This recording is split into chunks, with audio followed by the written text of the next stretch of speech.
The stagecoach door flew open, and before her boots even touched the dirt, a tall stranger seized her wrist and yanked her back up the step. "Get back inside," he growled. "There's been a mistake and you ain't staying here." Clara Whitmore's heart slammed against her ribs. She had crossed 600 miles to marry a man who now looked at her like she was a thief, caught red-handed because she was not the woman he was expecting. She was not Evelyn. If you love stories of broken promises, stolen chances, and love that survives the ugliest truths, hit that subscribe button right now and stay with me until the very end. Drop a comment and tell me what city you're watching from tonight. I read every single one, and I want to see just how far this story has traveled. Now let's go back to where it all began. Clara Whitmore was kneading bread dough when she heard her sister scream. Not a scream of pain. A scream of joy, high and bright, the kind that carried clear across the yard and rattled the chickens off the fence. Clara wiped her hands on her apron and stepped out onto the porch floor, still clinging to her knuckles, just in time to see Evelyn come tearing across the field with a letter clutched to her chest like it was made of gold. "Papa! Papa, come quick!" Evelyn's skirts were hiked up past her ankles, her golden hair unraveling from its pins. "A man wrote to me, a rancher from Wyoming Territory." Josiah Whitmore came around the side of the barn wiping grease from his hands, and by the time Evelyn reached him, she was near breathless, thrusting the letter into his hands like it was too heavy to hold a second longer. "Read it, Papa. Read it out loud." Clara stood on the porch and watched. She always watched. That was her place in this family, the one who watched, who worked, who waited to be needed. She was 24 years old, 3 years older than Evelyn, and she had long since stopped expecting anyone to come running across a field with news that changed her life. Josiah cleared his throat and read, "Dear Miss Whitmore, my name is Nathan Cole. I am 35 years old and own 300 acres of good cattle land near Laramie, Wyoming Territory. I am told you are a woman of fine character and warm spirit. I am a plain man, not given to poetry, but I am in need of a wife, and I am willing to build a good life for the right woman. I will send fare for your travel if you are willing to come. Yours in hope, Nathan Cole." Evelyn pressed both hands over her mouth. "He wants to marry me, Papa. A rancher. A man with land." 300 acres, Josiah muttered, and Clara saw something shift behind his eyes, something tired and calculating that had nothing to do with his daughter's happiness. "That's no small thing, Evelyn." Clara said nothing. She turned back into the house and finished kneading the bread because somebody had to, and it was never going to be Evelyn. That night at the supper table, the talk was all about Wyoming. Evelyn chattered about cattle and mountains, and how a rancher's wife must surely have servants. Mustn't she? Papa Josiah did not answer that question. He was staring at a different letter, one that had come 2 days later. One Clara had not been shown until now. It contained a bank draft. "He sent the fare already," Josiah said quietly. $40 for the stage and the train. Clara's mother Ruth set down her fork. $40, Josiah.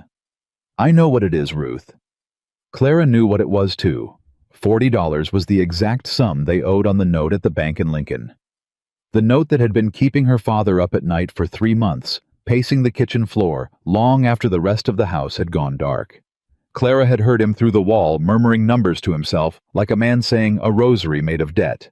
She watched her father's hand close slowly around that bank draft, and she understood before anyone said a single word exactly what was about to happen to her family. It happened 4 days later on a Tuesday morning gray with the threat of rain. Evelyn had gone quiet the whole week, her excitement curdling into something Clara recognized instantly, because she had seen it before the night before Evelyn was supposed to take a teaching position 2 counties over and instead cried herself sick until their mother let her stay. Evelyn did not want things once she had to actually leave home for them. She wanted the idea of things. "I can't do it," Evelyn said, standing in the kitchen doorway, with her traveling case already packed at her feet, untouched, like it might bite her if she got too close. "Papa, I can't marry a stranger. I can't go that far. What if he's cruel?" What if the land is nothing but dust and wind? I've heard stories, Papa, terrible stories about women out there. Evelyn? Josiah's voice was low-controlled, the voice he used when he was trying very hard not to shout. The money's spent. It's gone into the banknote. There is no more farm if that debt isn't settled. Do you understand me? No more farm. No more house. Nothing. Then send it back. Send the money back and tell him no. We don't have it to send back. The kitchen went silent, except for the crackle of the stove. Clara stood at the wash basin with her back to them, her hands still in the cold water, listening to her whole world tilt sideways. I won't go, Evelyn said, and her voice cracked into something small and frightened. I won't. You can't make me marry a man I've never seen, Papa. I won't do it. I'd rather die an old maid in this kitchen. Ruth reached for her daughter's hand. Evelyn, sweetheart. No! Evelyn yanked away. I said no! Josiah dropped into the chair at the head of the table, like his legs had simply stopped holding him up. He put his face in his hands. Clara had never seen her father look old before that moment. He had always been a mountain to her, unmovable, permanent. Now he looked like a man standing on ground that was crumbling out from under his boots. Nobody spoke for a long moment. Then Josiah lifted his head and his eyes moved across the room and landed on Clara. Clara felt it before she understood it. A weight settling onto her shoulders the way it always did, the way it had settled onto her since she was 12 years old and her mother first got sick and somebody had to run the house. Clara, her father said. No, Papa. Clara turned from the basin water dripping from her fingers onto the floorboards. Don't. You're a Whitmore too. I am not Evelyn. He asked for Evelyn. He wrote her name in that letter, Papa, not mine. He asked for a wife who'd come make a home with him. He doesn't know either one of you from Eve. He knows a name on a letter and a promise that a Whitmore daughter would come. Josiah stood, and though his voice shook, there was iron underneath it now. Clara, your sister was supposed to go, but she won't, and you will take her place. The words landed in the kitchen like a slap. Clara looked at her mother silently, begging her to object, to say this was madness, that you could not simply send one daughter in another's name to marry a man sight unseen to lie to him with her very presence at the altar. But Ruth said nothing. Ruth only looked down at her hands, and Clara understood that her mother had already made peace with it, or had never had the strength to fight it in the first place. You're asking me to lie to him? Clara said. Her voice came out steadier than she felt. The moment I step off that train, I'll be lying to him. Every mile I travel, every hour, I'll be building a lie taller than this house. You'll be saving this house, Josiah said. That's what you'll be doing. Evelyn had the decency at least to not meet Clara's eyes.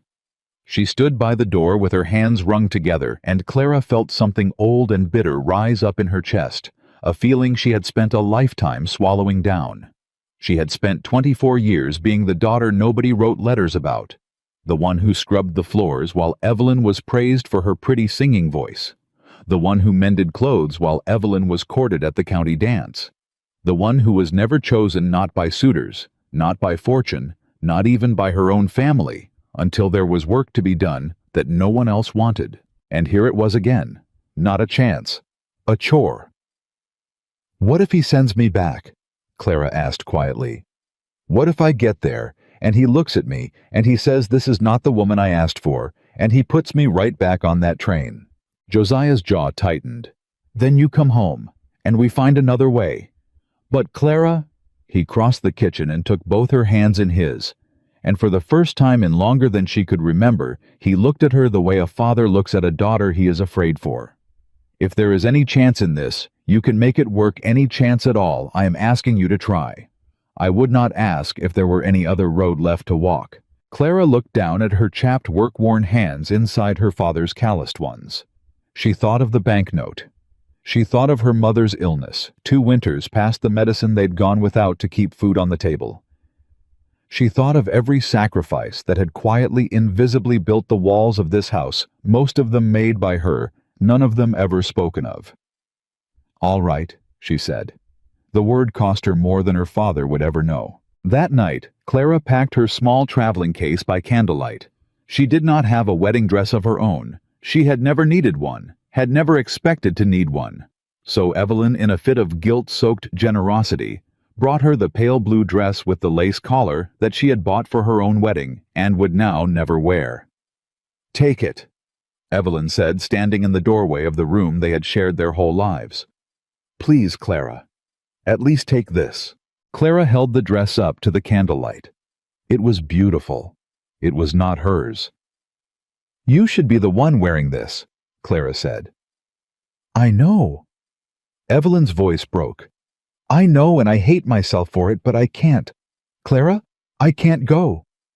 I've tried to make myself brave enough, and I can't. You were always the brave one. You were always the strong one. I never had to be, because you were always there being strong enough for both of us." Clara looked at her sister for a long moment. There was truth in that, and there was also a kind of excuse dressed up as a compliment, the kind Evelyn had always been good at giving. Clara had heard versions of it her whole life. "You're so capable, Clara. You're so steady, Clara." Words that always seemed to end with someone handing her more to carry. "I'm not brave," Clara said. "I'm just out of choices." She folded the borrowed dress into her case, and beneath it, she folded away the last of her anger too, because there was no room for it on the road ahead. Anger was a luxury for women who got to choose their own lives. Clara had never been one of those women, and some tired, resigned part of her had stopped believing she ever would be. She left before sunrise the next morning, so she would not have to watch her mother cry at the gate. The stagecoach ride to the rail line took the better part of 2 days, jolting over rutted roads through country that grew flatter and lonelier the farther west they traveled. Clara shared the coach with a peddler, a preacher's wife, and an elderly rancher's widow named Mrs. Pruitt, who took one look at Clara's pale face and said, "First time leaving home, dear?" "Yes, ma'am." "Going to marry someone you've never met?" Clara hesitated. "Something like that." Mrs. Pruitt nodded like she'd heard 100 stories just like it. "Half the women out this way did the same, dear. Don't let your nerves fool you into thinking you're the only fool who ever climbed onto a coach headed toward a stranger's house." She patted Clara's knee with a wrinkled hand. "Just don't lie to him. Whatever else you do, men out here can forgive near anything but a lie." Clara's stomach turned to stone. She looked out the window at the passing fields and said nothing, because there was nothing she could say that would not unravel the whole fragile plan sitting like a coiled snake in her chest. She thought about it the whole rest of the journey. Every mile the train carried her farther from Nebraska. She rehearsed different versions of the truth, how she might soften it, how she might delay it, whether she might simply never tell him at all and let him believe what he wanted to believe. But every version curdled into the same ugly shape. There was no soft way to tell a man the bride standing in front of him was not the one he had chosen. By the third night on the train, sleep would not come. Clara sat with her forehead against the cold glass, watching the black plains roll by under a sky thick with more stars than she had ones back home. And she made herself a promise. Whatever happened when she stepped off that train, whether Nathan Cole sent her home in disgrace or let her stay out of pity, or something else entirely, she would tell him the truth the moment she saw his face. She would not spend one single day of her life lying to a man who had done nothing to deserve it. It was the only piece of dignity she had left to carry into Wyoming, and she meant to hold on to it. The train pulled into Laramie in the late afternoon, the sun sitting low and orange, throwing long shadows across the platform. Clara's legs had gone stiff and unsteady from days of travel, and her stomach had tied itself into a knot so tight she thought she might be sick right there on the boards. She stepped down from the train car, clutching her case in both hands, wearing her sister's blue dress, and searched the platform for a man she had never seen. Holding a description she had built entirely out of a single letter and her own frightened imagination. She did not have to search long. He was easy to find. Taller than most of the other men on the platform, standing apart from the small crowd, with his hat pulled low and his arms crossed over a chest built from years of hard labor. He wore a dark canvas coat, dusted with trail dirt, and even from a distance, Clara could see the tension in his shoulders. A man holding himself very still the way people do when they are trying not to hope too hard. Their eyes met across the platform, and something in his face opened for just a moment. Surprise, maybe even the beginning of relief before it closed again into careful, guarded stillness. He walked toward her slowly.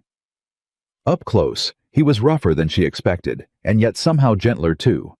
A scar cutting pale through one dark eyebrow, deep lines fanning from eyes that had spent too many years squinting into open sky.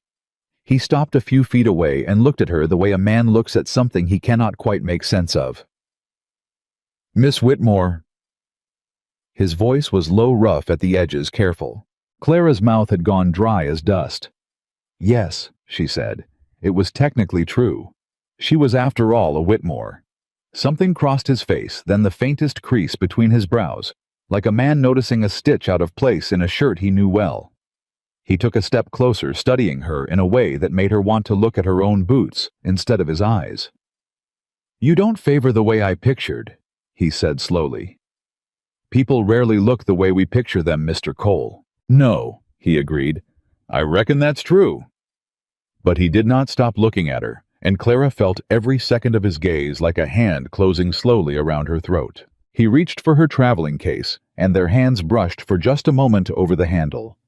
He went still. Clara watched him look down at her hand, bare, work-roughened. Nothing like the soft hands of a sheltered younger daughter who had never scrubbed a floor in her life, and something in his expression shifted from confusion into something harder. "Your letter," he said slowly, not looking up from her hand.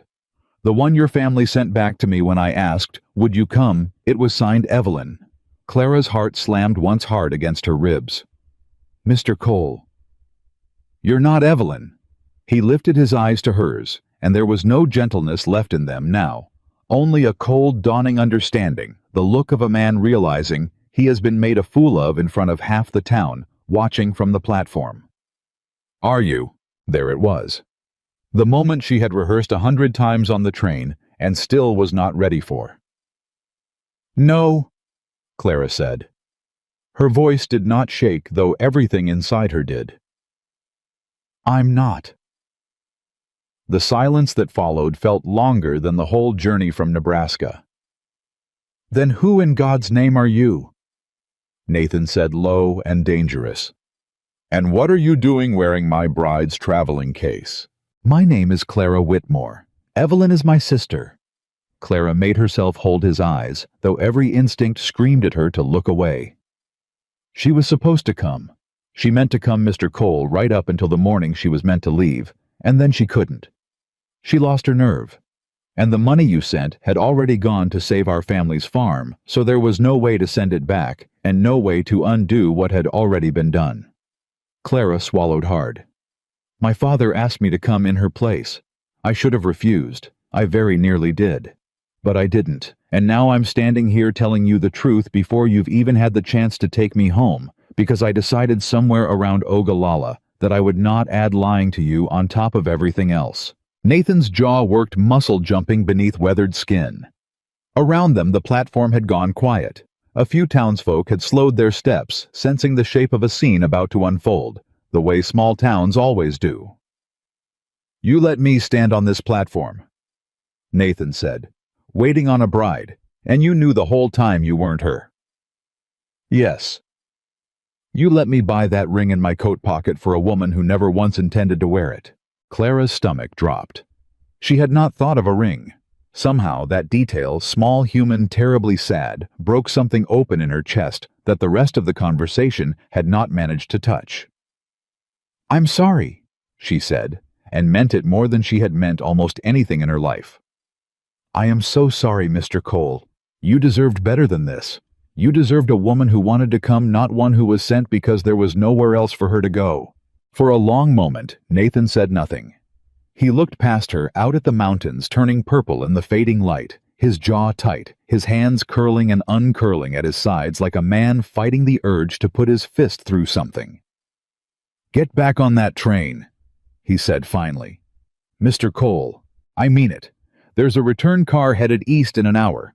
I'll pay your fare myself, and you can go on back to Nebraska and tell your father his little scheme didn't take." His voice had gone hard as flint. "I've been made a fool of enough for one lifetime, ma'am. I don't aim to marry a woman who walked into my life on a lie, even one dressed up pretty in the truth at the very last minute." Clara felt tears burn hot behind her eyes, and she hated them, hated how weak they made her feel, but she did not let them fall. She had cried enough in her life over things she could not change. She was not going to cry over a man who had every right to send her away. "All right," she said quietly. "If that's what you want, I'll go." She reached for her traveling case, still in his hand. He did not let go of it right away. For one strange suspended moment, they both stood there, with their fingers close together on the same handle. Neither one moving, and Clara saw something flicker across his face that was not quite anger anymore. "Why'd you tell me?" he said abruptly. "The truth, I mean. You could have lied. Plenty of women would have. I might never have known the difference till it was too late to send you back at all." Clara considered the question honestly before she answered it. "Because I have spent my whole life being the daughter nobody looked at twice," she said. "The one who did the work and never got asked what she wanted. I came out here already knowing I might be sent home in shame, but I was not going to spend what might be the last hour of this whatever this was going to be lying to your face. If nothing else in my life has ever been mine to choose, that much was. I chose to tell you the truth, even knowing it might cost me everything." Nathan Cole looked at her for a long, long moment. The anger in his eyes did not disappear, but something else moved in underneath it. Something Clara could not quite name. Something careful and searching. 3 months, he said abruptly. Clara blinked. "What?" "There's a stage back east in an hour, like I said. You can be on it." His voice had gone rougher, quieter, like the words cost him something to say out loud. "Or you can come out to the ranch and keep house and help where a woman's help is needed for 3 months' time. At the end of it, we decide together whether there's any use going further with this. No promises past that. No ring, not yet. Just 3 months to see if there's anything real underneath the lie you rode in on." Clara stared at him, hardly daring to believe what she'd heard. "Why?" she whispered. "Why would you give me that after what I just told you?" Something almost like a humorless smile pulled at the corner of Nathan's mouth.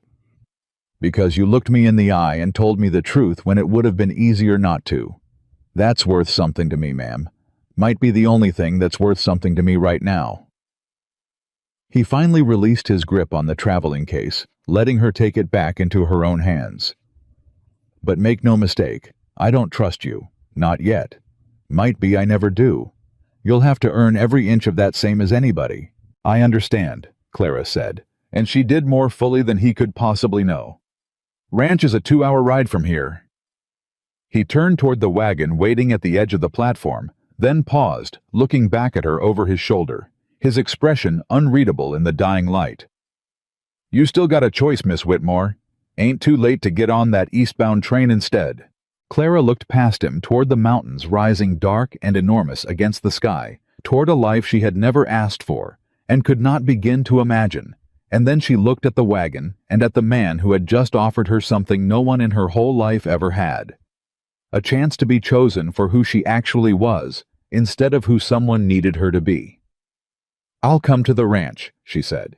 Nathan nodded once short and final, and helped her up into the wagon without another word. As they rode out of Laramie into the deepening evening, the wheels creaking beneath them, Clara Whitmore understood that she had just stepped through the last door left in her life, and there was no telling yet whether it opened onto ruin or onto something she had never once believed she deserved. Behind them, the lights of the town flickered on one by one. Ahead, the road stretched dark and unknown toward a house that did not yet feel like home, toward a man who did not yet trust her, and toward a truth Clara had only begun to tell. She had 3 months to prove that the woman who arrived by mistake was worth keeping. She did not know yet that Nathan Cole had his own truths, still buried, his own wounds still raw beneath that hard-guarded silence, and that the 3 months ahead would test them both in ways neither one of them could have possibly foreseen when the wagon pulled away from that empty platform and into the waiting dark. The wagon rattled over a rutted trail, wheels groaning under them, and for a long while neither of them spoke. Clara sat with her hands folded tight in her lap, watching the muscles work in Nathan's forearms as he handled the reins, trying to think of anything to say that would not sound foolish or desperate. It was Nathan who broke the silence first. "You gotta trade back home. Something you're good at, besides telling hard truths to strangers on train platforms." Clara almost laughed, startled by the dry edge in his voice. "I can cook. I can sew. I've kept my mother's house running since I was 12 years old when she took sick and never fully recovered her strength. I know how to stretch a dollar until it screams Mr. Cole, and I know how to work from before sunup until well after dark without complaint." "That's not nothing," Nathan said. "Out here, that's most of what keeps a place standing. And you? What is it you do besides write letters to women you've never met and wait on train platforms to be disappointed?" His mouth twitched, not quite a smile, but close enough that Clara counted it a small victory. "Cattle. 300 head, give or take what the winter takes from me most years. Bought the land off a man who couldn't make it pay 6 years back. Been working it alone ever since." "Alone," Clara repeated. "No family out here." Something in his face closed again, quick as a door shutting. "No family left to speak of." Clara heard the warning in his voice, and did not press further, though the question sat in her chest unanswered and aching with things she could sense, but not yet name. She had heard that same particular silence before, in men back home, who had gone off to war and come back, changed carrying rooms inside themselves. They never let anyone else enter. "I didn't want to come here as a lie," she said instead quietly. "I need you to know that Mr. Cole, whatever else I am, I'm not a woman who takes pleasure in deceiving anybody." "I heard you the first time." He did not look at her, but his voice had lost some of its edge. 3 months, Miss Whitmore. That's what I offered. I intend to hold to it long as you do the same." "I will. We'll see." They rode on in a silence that felt, if not comfortable, at least no longer hostile. Clara watched the land roll past, vast beyond anything she had known in Nebraska, empty in a way that should have frightened her, and instead, strangely, did not. There was room out here. Room to become someone new if she was brave enough to try. By the time the ranch house came into view, the sky had gone the deep violet of full evening, and Clara was so worn from days of travel that she could hardly feel her own hands. Nathan brought the wagon to a stop and sat for a moment without moving, looking at the dark house the way a man looks at a wound he has stopped noticing the pain of. "It ain't been kept the way it should," he said. An odd note of apology creeping into his voice quickly stamped down. "I never had cause to fuss over it. Just me out here." "I don't need fussing," Clara said. "I need a roof and a stove. I can manage the rest." He looked at her sideways, then something unreadable passing behind his eyes, and helped her down from the wagon without another word. Inside the house was plain and bare, in a way that spoke less of poverty than of neglect. A house built by a man who had never expected to need more than 4 walls and a place to sleep. A cold hearth. A table with 1 chair pulled up to it, and 3 others shoved against the wall, as if he could not stand the sight of empty seats waiting to be filled. Clara took it in without comment, though her chest tightened at the loneliness written into every corner of the room. "There's a room at the back," Nathan said, setting her case down just inside the door. "It'll do for you. I'll be out at the bunk room by the barn, always slept out there more than in the house anyhow." He paused at the door hat in his hands, looking suddenly younger and more uncertain than he had on the platform. "There's flour and salt pork in the pantry. Eggs if the hens have been kind. I don't expect anything from you tonight, Miss Whitmore. Rest. We'll start fresh come morning." "Clara," she said. "You can call me Clara if we're to share a roof even for 3 months." He considered that for a moment like it was a decision that carried weight. "Clara," he said finally, testing the shape of it. "Nathan, then. No sense in Mr. and Miss between 2 people fixing to find out if they can stand each other." It was not warmth, not yet. But it was a door left open a crack, and Clara understood enough of the world to know that sometimes a crack was where all the light got in. She lay awake a long while that first night in the narrow back room, listening to the strange sounds of a house that was not her house, in a country that was not her country, beside a man who was not yet anything to her at all. She thought of her mother's face at the gate, of Evelyn's guilty tears, of her father's hand closing around that bank draft. She thought of Nathan's voice cracking just slightly on the words, "No family left to speak of," and wondered what griefs lived behind that guarded stillness of his. She did not know him. She did not love him. She was not certain, lying there in the dark, that she ever would, or that he would ever let her close enough to try. But she was here. She had told the truth. And for the first time in longer than she could remember, Clara Whitmore had made a choice about her own life, instead of simply enduring whatever choice was made for her. It would have to be enough for now. Morning came hard and early, gray light creeping through a thin curtain, and Clara woke to the sound of a rooster and the ache of unfamiliar silence. No mother moving in the next room, no sisters breathing across a shared bed, nothing but wind and distance, and a house that did not yet know her footsteps. She rose anyway. She dressed in her plainest work dress, tied back her hair, and went to the kitchen before Nathan had come in from the barn. Because if there was one thing Clara Whitmore knew how to do in a world that had given her little else, it was work. She found the hens, gathered 4 eggs, coaxed a stubborn fire to life in the old stove, and by the time Nathan came through the door, stamping dust from his boots, there was a plate of eggs and biscuits waiting on the table, along with coffee strong enough to stand a spoon in. He stopped in the doorway and looked at the table like he did not quite trust it to be real. "You didn't have to do all this." "I wanted to." Clara set down the coffee pot. "Sit before it goes cold." He sat. He ate in silence for a while, and Clara busied herself at the stove, aware of his eyes on her back, every so often, aware of being studied the way a man studies a horse he isn't sure he trusts to ride yet.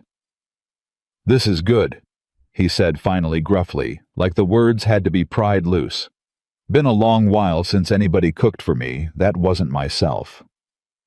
"How long have you been out here alone?" Nathan's jaw tightened the same way it had in the wagon the night before. For a moment, Clara thought he would close the door on the question entirely.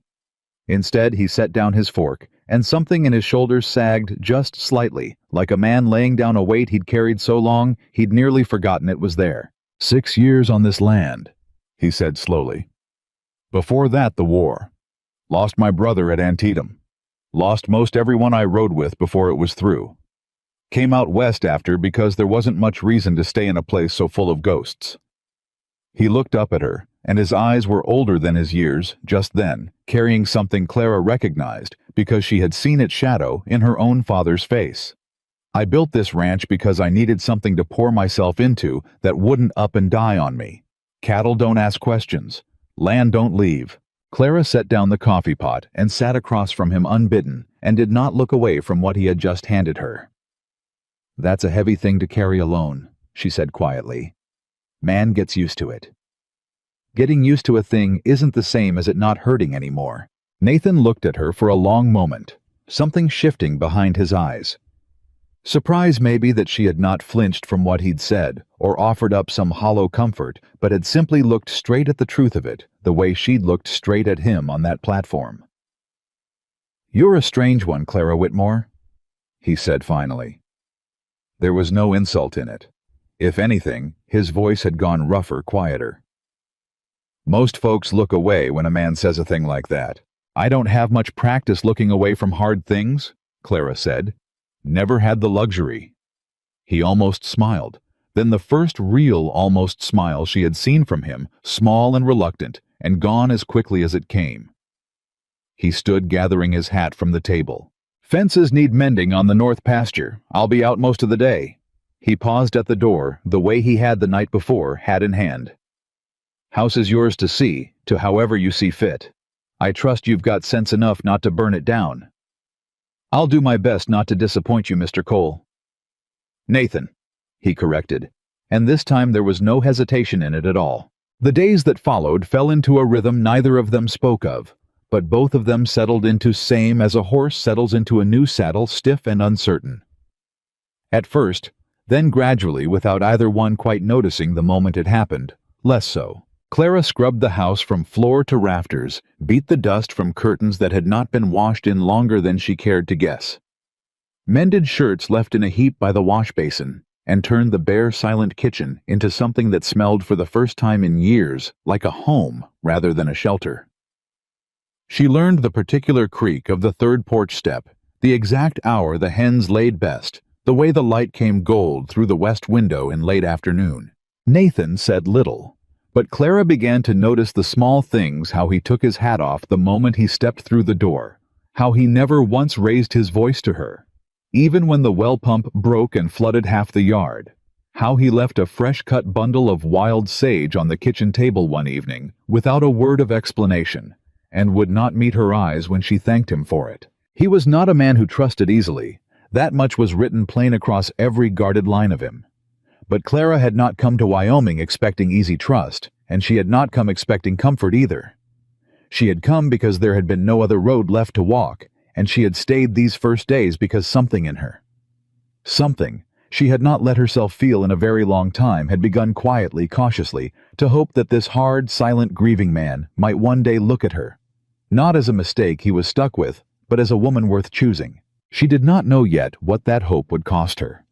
She did not know about the wealthy neighbor already watching Nathan's land with covetous eyes, or the rumors that would soon start creeping through town like smoke under a door, or the fire that was coming, or the choice that would be asked of her when everything she had built in these fragile first weeks was threatened with ruin. She knew only this, that for the first time in her life she had walked into a house as a stranger, and day by day, small task by small task, begun to make it her own. And that the man across the table from her, however guarded, however slow to speak, had begun, however slightly, to look at her the way a man looks at someone he is starting against his better judgment to need.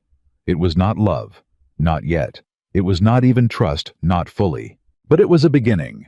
And for a woman who had spent her whole life believing she would never be anyone's first choice, a beginning was more than Clara Whitmore had ever dared to hope for. 2 weeks in, Nathan hitched the wagon for a supply run into town, and Clara rode along, glad of the chance to see something beyond the fence lines that had become her whole world. Laramie was small but busy, wagons and horses crowding the main street, and Clara had barely stepped down onto the boardwalk before she felt the eyes turn toward her. Word traveled fast in a town this size. She could see it in the way the shopkeeper's wife leaned toward her neighbor outside the mercantile, the way 2 women near the feed store went suddenly deliberately quiet as Clara passed. "Isn't that the one?" she heard, not quite low enough, the sister who came instead, wearing another woman's dress to another woman's wedding near enough. Clara's spine went rigid, but she kept walking, chin level, refusing to give them the satisfaction of seeing her flinch. She had spent a lifetime being talked about in rooms that thought she couldn't hear. She was not about to start crumbling over it now, 600 miles from home.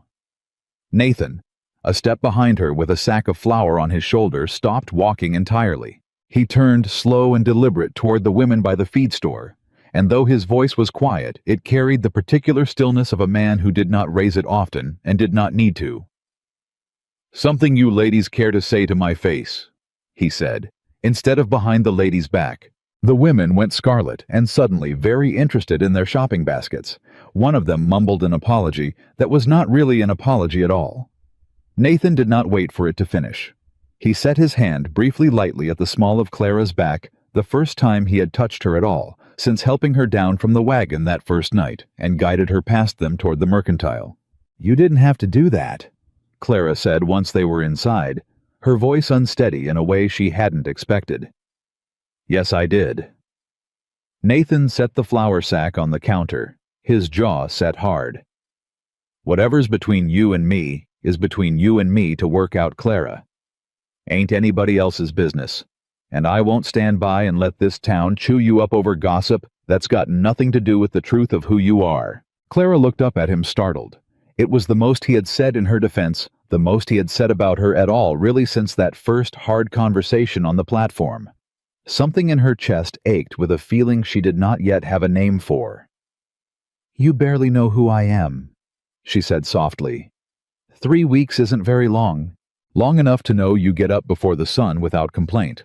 Long enough to know you told me a hard truth when a lie would have been easier. Long enough to know you don't run from gossiping women in a feed store even when your hands are shaking. His eyes held hers steady and unflinching. I know more about your character in 3 weeks than most men learn about a wife in 3 years of easy living, Clara Whitmore. Don't sell yourself short on my account. Clara did not trust her voice enough to answer that. She busied herself with the shopping list instead, though her hands, as he'd noticed, were not quite steady, and her heart was beating in a way that had nothing to do with fear of the town's gossip anymore. They rode home, as the sun dropped low and gold across the plains.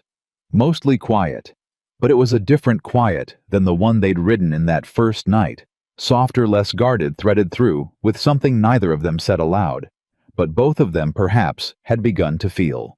That night, after the dishes were washed and the lamp turned low, Clara sat on the porch step for a while before bed, looking out at a sky so full of stars it seemed to press down close enough to touch. She heard the door creak behind her and did not turn, and after a moment, Nathan sat down on the step beside her. Not close, but closer than he might have 3 weeks before. Man could go a long while out here, he said slowly, looking out at the same sky, and forget what it's like to have somebody worth defending.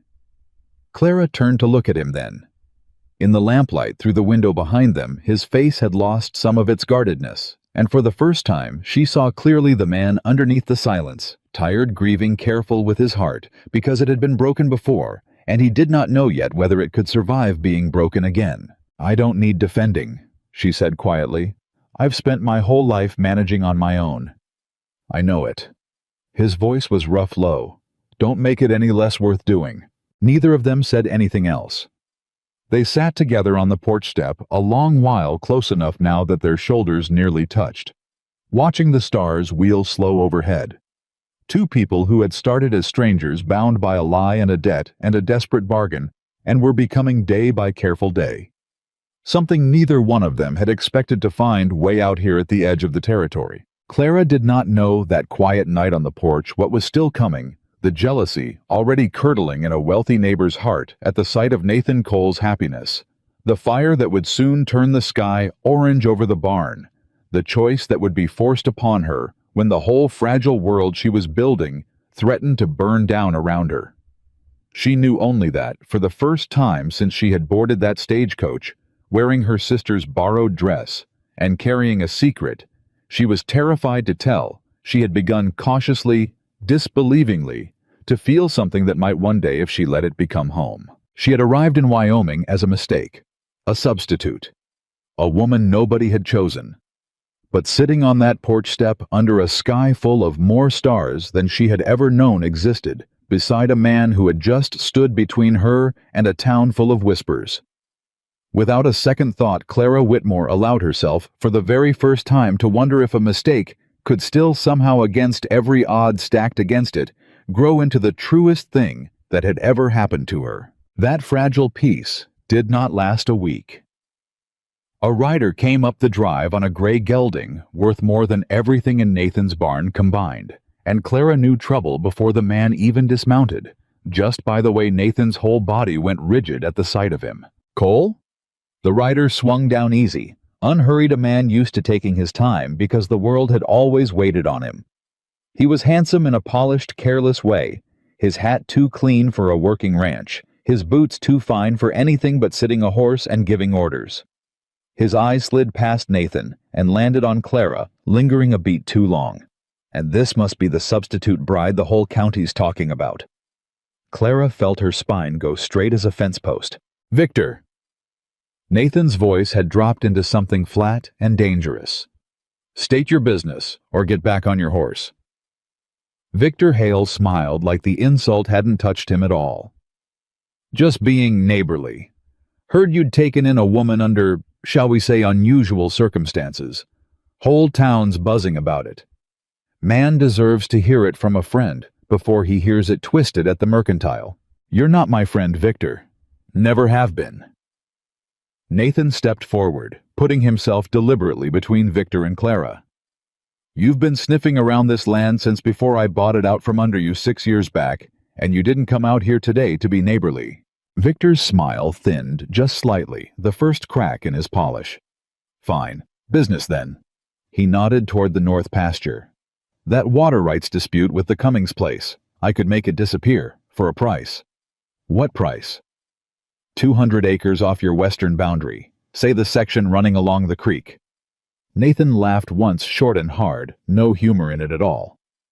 "Get off my land, Victor." Victor's gaze slid back to Clara one more time, slow and assessing, and something in his expression made her skin crawl. "You ought to think it over, Cole. A man in your position." His eyes flicked deliberately toward Clara again. "Can't afford to turn away every offer that comes knocking. Never know when you'll need a friend." He tipped his hat, mounted, and rode off without waiting for a reply. And Clara did not breathe easy again until the dust of his horse had settled well past the tree line. "Who was that?" she asked quietly. "Man who's wanted this land longer than I've owned it." Nathan's jaw was tight enough to crack. "And a man who don't take kindly to being told no." He looked at her, something protective and grim in his eyes. "Stay clear of him, Clara. I mean it. Whatever he says, whatever he offers, there's always a hook buried in it somewhere." Clara nodded, but the unease Victor Hale had left behind did not lift so easily. It sat in her stomach like a stone all through supper, all through the quiet hours after, and she noticed, though she said nothing of it, that Nathan checked the locks on the barn twice that night before he finally turned in.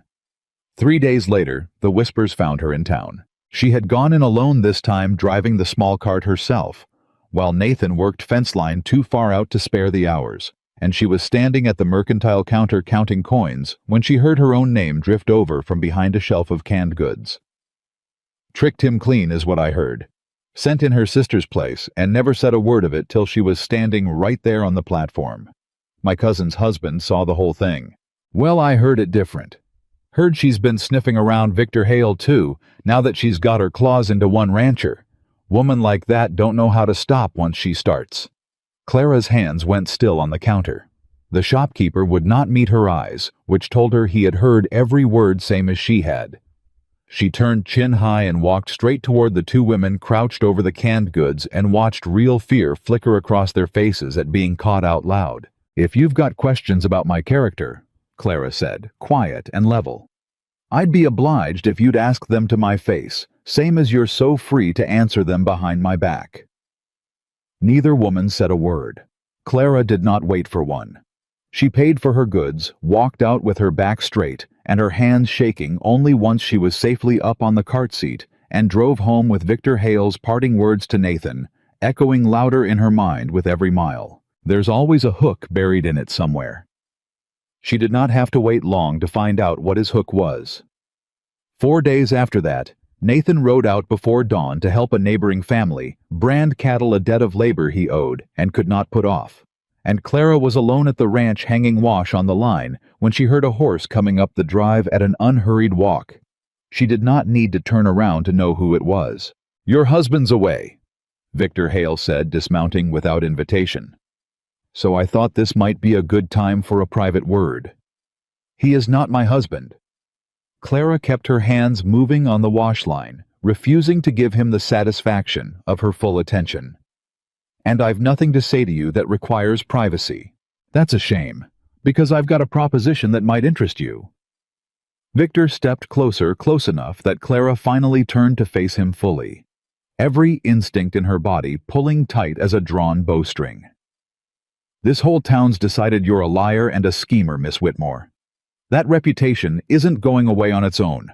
Cole's patience won't last forever either, not once the whispering gets loud enough to reach his own ears at the saloon."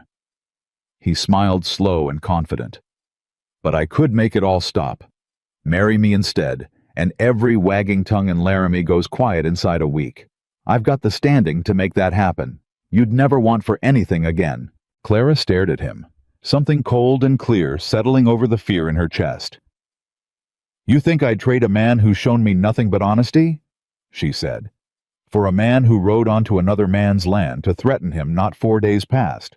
Victor's smile did not waver, but something harder moved behind his eyes. "I think you're a woman with very little standing left to protect and even less time to protect it in. Things happen to ranches, Miss Whitmore. Barns catch fire, fences come down, cattle wander off in the night. A man like Cole, already scraping by it, wouldn't take much bad luck to ruin him entirely. Might be smart to have a friend on your side before that bad luck comes calling." The threat sat in the air between them, plain as anything, dressed up just barely enough that he could deny it later if pressed. "Get off this land," Clara said, and her voice did not shake though every part of her wanted to. "Now, before Nathan comes home and finds you standing here." Victor studied her a long moment, like a man recalculating a bet he'd been sure he would win. Then he mounted his horse, unhurried as ever. "You'll remember this conversation, Miss Whitmore, sooner than you think." He rode off, and Clara stood alone in the yard, wash forgotten on the line, her whole body trembling with something between fury and dread. She did not tell Nathan that night. She told herself it was because she did not want to trouble him with something that had come to nothing, that she had sent Victor off her own land, with her own 2 words, and needed no rescuing. But underneath that reasoning sat a smaller, more frightened truth, that she was afraid if she spoke Victor's threat out loud, it would somehow become more real, more possible, more likely to come crashing down on the fragile peace they had only just begun to build. It was a mistake she would regret bitterly within 2 days. The fire started well past midnight, and it was the smell that woke her first, sharp and wrong, cutting through sleep like a blade. Clara was out of bed and at the window before her mind had even caught up to her body, and what she saw stole the breath clean out of her lungs.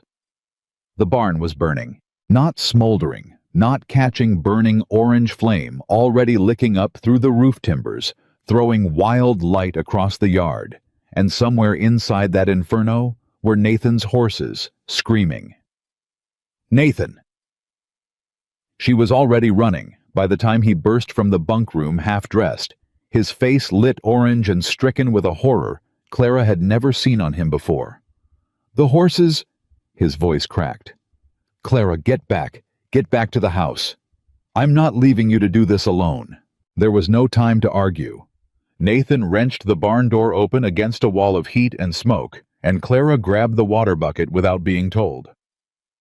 Working the pump handle so hard, her shoulders screamed, passing bucket after bucket toward flames that seemed to laugh at every drop. Inside, she could hear Nathan shouting to the terrified animals, his voice raw, and then worse silence for 3 full seconds that felt like 3 years before he came stumbling back out through the smoke with a lead rope in each fist, 2 horses plunging and wild-eyed behind him. "2 more!" he gasped, eyes streaming. "There's 2 more. Nathan, the roof!" He went back in anyway. Clara stood frozen for one unbearable heartbeat, watching the barn groan and shift timbers cracking somewhere deep in that furnace of light. And then some old church-going part of her mind that still believed in mercy started praying without her permission, over and over. "Please, please, please!" He came out coughing, blackened, dragging the last 2 horses by main force, just as a support beam gave way behind him, with a crash that sent sparks exploding 20 feet into the night sky. Clara did not think. She threw herself against him, checking his arms, his face, his hands half sobbing with relief that made no sense, given everything that was still burning in front of them. "You're alive," she choked out. "You went back in and you're alive." "Couldn't leave them." Nathan rasped, smoke rough still holding both lead ropes in trembling hands. "Couldn't leave any of them." They fought the fire together until well past 3 in the morning. Buckets and wet blankets and sheer exhausted will. And by the time the flames finally died to smoking ruin, half the barn stood roofless against the stars. And both of them stood in the wreckage covered in soot and ash, too tired to speak. It was Nathan who found the rag. He crouched near the collapsed east wall as gray dawn crept over the ranch, sifting through blackened debris with the grim focus of a man looking for answers he already half suspected. And when he pulled a scorched, oil-soaked rag from beneath a fallen beam, his whole body went still. "Barns don't catch themselves," he said quietly. "Not like this. Not starting from the east wall, away from the lamp, away from the stove." He held up the rag, kerosene stink still clinging to it despite the fire. "Somebody set this." Clara felt the blood drain from her face. Victor's words rose up in her memory, sharp and sudden as the fire itself. Things happen to ranches. Barns catch fire. "Nathan, there's boot prints." He was already moving toward the tree line at the edge of the yard, following a trail Clara could barely make out in the ash and mud. Fresh ones. Not mine, not any of the hands. Before Clara could find the words to tell him what Victor had said 2 days before, a wagon came rattling up the drive at a dead run, and a red-faced neighbor boy was shouting before he'd even reined in. "Mr. Cole? Mr. Cole, there's talk in town already. Folks saying it was the woman done it, saying she's bad luck, same as they always said saying." "Who's saying that?" Nathan's voice had gone deadly quiet. The boy hesitated clearly, regretting he'd opened his mouth at all. "Mr. Hale, sir. Riding through town not an hour past telling anybody who'd listen that a woman with a secret like hers oughtn't be trusted near a man's whole livelihood." Something in Nathan's face closed like a fist. He turned to Clara, and for one terrible suspended moment, she watched exhaustion and grief and fear curdle into something she had prayed she would never see aimed at her. "You knew he'd been out here," Nathan said slowly. "Didn't you?" Clara's stomach dropped straight through the scorched earth beneath her feet. "Nathan, let me explain. He came onto my land while I was gone, and you never said one word to me about it." His voice was rising now, rough with smoke and fury, and something that sounded underneath it all, dangerously close to heartbreak. "My barn burns to the ground the same week Victor Hale starts sniffing around my wife, and you're telling me you knew and you kept it from me." "I am not your wife," Clara shot back, stung past caution. "And I did not keep it from you to protect him. I kept it from you because I sent him off this land myself, and I did not want to trouble you with a threat that came to nothing." Came to nothing. Nathan flung his arm toward the smoking ruin of the barn. "That looked like nothing to you. I told him no. I told him to get off this land, and I meant every word of it." Clara's voice cracked, tears finally breaking free after a night of holding everything together by sheer will. "I have not lied to you once, since the moment I stepped off that train, Nathan Cole, not once, and I will not stand here and let you look at me like I'm the one who struck the match." For a moment, neither of them moved.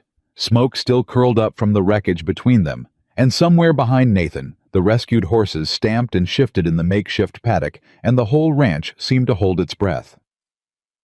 Then, Nathan turned away from her without another word, and walked toward the tree line following the boot prints alone, leaving Clara standing in the ash with her heart cracking clean down the middle. She did not chase after him. She had learned over 24 hard years that some wounds needed distance before they could be looked at. Honestly, and she suspected Nathan Cole, grieving and terrified and half out of his mind with smoke and fear, needed that distance more than he needed her voice right now. So she stood alone amid the ruin of the barn and let herself cry for the first time since Nebraska, and did not yet know that the boot prints Nathan was tracking led straight toward answers that would change everything. The trail took him 2 miles east along the creek line straight onto Victor Hale's land, and it was there half hidden behind a line of scrub brush, careless with the confidence of a man who never expected to be caught, that Nathan found the second kerosene tin, and the hired hand, still smelling faintly of smoke, too frightened and too poorly paid to hold his tongue once a furious rancher had him by the collar. "Halo paid me," the man stammered. "Paid me good money, said it wasn't nothing but a scare. Said nobody'd get hurt," said the woman. "Would get blamed for it, sure. And Cole'd come crawling to sell his land cheap, once he figured he couldn't keep her and the ranch both." Nathan rode straight for Victor Hale's house without stopping to change out of his soot-blackened shirt, fury burning hotter in his chest than the fire that had nearly taken his barn, his horses. And he understood now with sick, sudden clarity, very nearly his own good sense along with them. Victor was on his porch when Nathan rode up, and whatever composure he'd worn into that confrontation 2 days before was nowhere in evidence. Now, not once he saw the look on Nathan's face. "Cole, I don't know what you think." "I know what I think."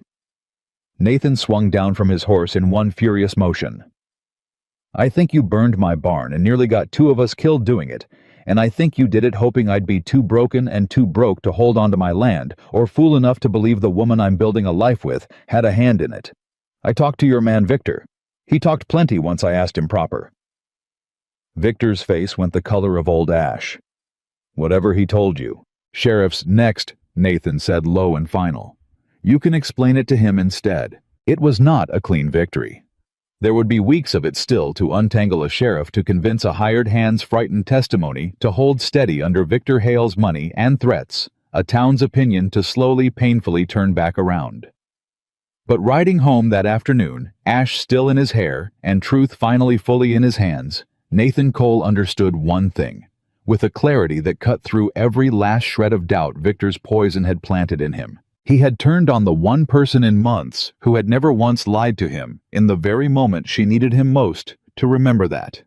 He found Clara in the ruined barnyard as the sun dropped low and Gold, still working, still repairing what could be salvaged with hands blistered raw from the night before, because that was who she was, a woman who kept working even when the whole world had turned against her, even when the man she'd begun quietly to hope for had turned against her too. She looked up when his shadow fell across her, and there was no forgiveness waiting ready in her eyes. Only exhaustion and old familiar hurt, and a wariness that told him plainly he had wounded something in her that morning that would not mend itself with a simple apology.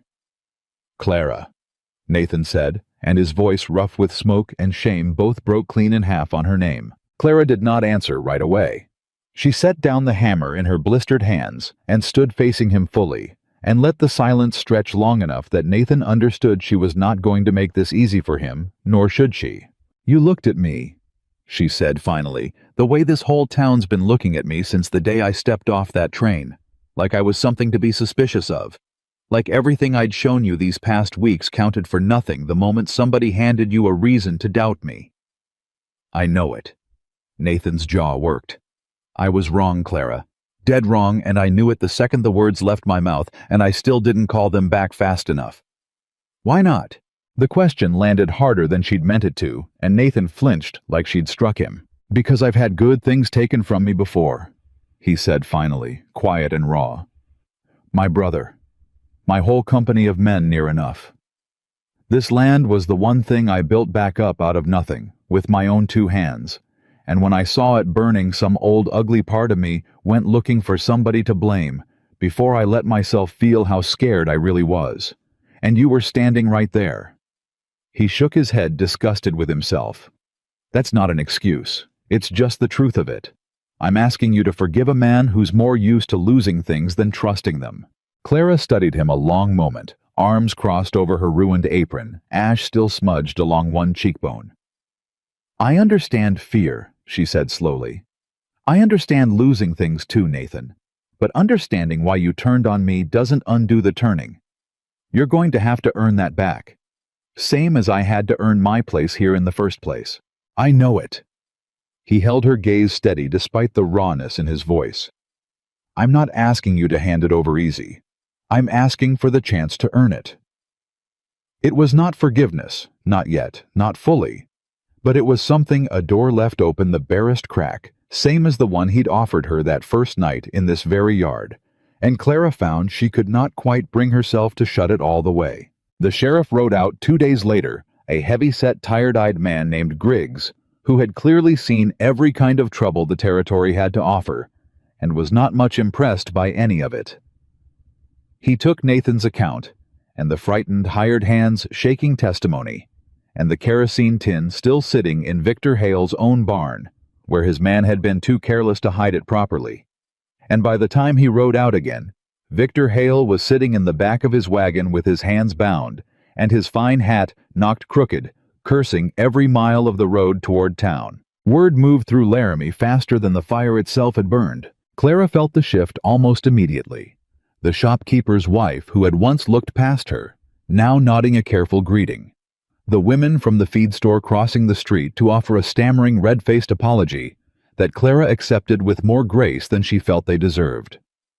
It was not forgiveness for the town's cruelty, not exactly, but it was something like relief, the particular relief of a woman who has spent weeks bracing against whispers, finally allowed to stand up straight again. Guess they'll find somebody else to talk about now, Nathan said, watching her from the wagon seat as they rode home from town that evening. The ordeal finally officially closed. They always do, Clara said. Small towns need somebody to talk about. I've made my peace with it not being me forever." Nathan was quiet a moment, hands loose on the reins. "You held up under all of it better than most men I served with held up under cannon fire." "That's a strange compliment. Best one I've got." A ghost of that rare, almost smile crossed his face. "I mean it, Clara. Whole town turned on you over a lie you didn't even tell, and you never once ran. Never once begged. Just kept your chin up and kept working like the ground under you wasn't shaking." He glanced sideways at her. "That's not nothing. That's not nothing at all." They rode the rest of the way in a silence that had lost most of its old wariness, though something new and unspoken had taken its place. A careful, tender awareness neither one of them was quite ready to name out loud. That night, Nathan stayed in the house later than usual, lingering over coffee, long after the dishes were cleared, and Clara found she did not mind the company, found instead that she had begun somewhere in the smoke and fear and fury of these last days to actively want it. "I keep thinking on what you said," he admitted, turning his cup slowly between rough hands. "About earning it back. And I don't rightly know how a man does that except by staying and showing up day after day and hoping it adds up to something before you run out of patience with me and tire." He looked up at her, and there was nothing guarded left in his eyes. Just then, nothing held back.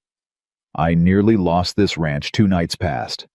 Watching it burn, I kept thinking about the horses, about the years I'd put into it, and underneath all that plain, as anything, I kept thinking about you. Whether you were safe, whether you'd think less of me if I couldn't save it. I didn't know a man could be that scared for a woman he'd only known a handful of weeks." Clara's breath caught somewhere in her throat. "Nathan, I'm not saying it to press you into anything," he said quickly, almost clumsy in his hurry to make that clear. 3 months, that was the bargain, and I mean to hold to it fair. I'm just saying, whatever this is building into between us, it's not nothing to me anymore. Hasn't been nothing for a while now, if I'm honest, and I've been too much of a coward about my own scars to say it plain until tonight." Clara sat very still, her heart beating hard and unfamiliar against her ribs, thinking of every letter that had ever been written to Evelyn, instead of her every room she had stood invisible in her whole life, every time she had told herself that being needed and being chosen were the closest thing to love she would ever get to have. And here was a man, weathered and grieving and guarded as a locked gate, telling her however clumsily, however unfinished, that she had become something to him that no amount of danger or doubt or Victor Hale's poison had managed to burn away. "That's not nothing to me either," she said quietly, and watched something in his face ease like a held breath finally let go. Neither of them said anything more that night. There was still too much unspoken between them. Too much trust, yet to be fully rebuilt. Too much of both their pasts still standing guard over hearts that had been broken before and knew exactly how much a second breaking could cost. But when Nathan finally rose to head back out to the bunk room, he paused at the door the way he always did, hat in hand, and looked back at her across the lamplit kitchen with an expression Clara had never once seen him wear before that night. It was not caution. It was not guilt. It looked unmistakably dangerously like the beginning of a man falling in love. Clara sat alone at the table, long after he'd gone. Staring into the low lamp flame, her heart caught somewhere between hope and fear, so old and so deep she barely recognized the shape of it anymore. She had come to Wyoming as a substitute, a mistake. A woman sent because the right one hadn't the courage to go. She had not expected in her wildest imagining that the very same fire that had nearly destroyed everything Nathan Cole had built would end up burning away the last of the doubt standing between them, instead leaving behind something neither one of them had dared name yet. But both of them, she suspected, were beginning cautiously fearfully to feel with their whole exhausted hearts. The letter came a week later, tucked between a shipment of nails and a bolt of muslin cloth, and Clara recognized her father's careful, cramped handwriting on the envelope before she'd even set down the rest of the parcel. She read it standing right there at the kitchen table and felt her stomach drop clean through the floorboards. "Dearest Clara, we pray this finds you well and finds Mr. Cole a fair and decent man. The farm is saved thanks entire to your sacrifice, and we owe you a debt we can never rightly repay. Your mother's health has improved with the worry lifted. Evelyn sends her love and says she thinks of you daily and hopes when circumstances allow to one day visit and see for herself the life you have built." Clara read the last line 3 times before the meaning of it settled fully into her chest. Evelyn, coming here, to see the life Clara had built out of a lie that was never supposed to be hers to tell. "Bad news?" Nathan asked, coming in from the yard, reading something in her stillness before she'd said a word. "Not bad exactly." Clara folded the letter carefully, though her hands were not quite steady. "My family's well, the farm's saved. My sister says she means to visit someday when she's able." Something flickered across Nathan's face, not quite jealousy, not quite wariness, but close kin to both. "The one who was supposed to come instead of you." "The very same." He studied her for a long moment. "How do you feel about that?"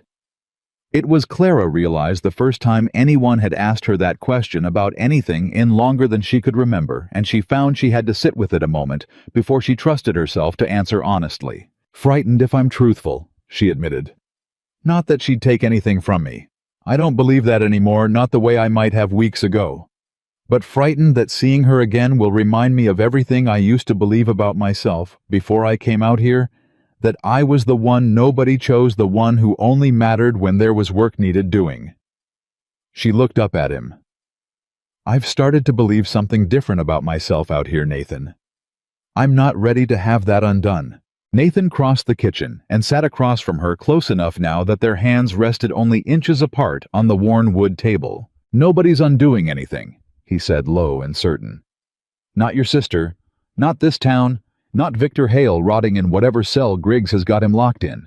What you've built out here, Clara, the way you handled that fire, the way you handled every wagging tongue in Laramie, the way you handle a morning's work, without a word of complaint, that's yours. Nobody gets to take credit for that but you. Not your sister for staying home, and not your father for sending you in her place." Clara felt her eyes sting, sudden and unwelcome. "You say that like it's simple." "It ain't simple. Simple would be easy, and nothing about you finding your feet out here has looked easy to me, not once." His hand moved slow and deliberate, and covered hers on the table, rough and warm and steady. "But it's true all the same." Clara looked down at his hand over hers, at the calluses and old scars mapping years of hard, solitary work, and thought of every letter Evelyn had ever received with her name written in careful, hopeful ink, and every letter Clara herself had never once been sent. "I used to think being needed was the closest I'd ever come to being wanted," she said quietly. "I'm starting to understand those aren't the same thing at all." "No." Nathan agreed, his thumb moving once gently over her knuckles. "They surely ain't."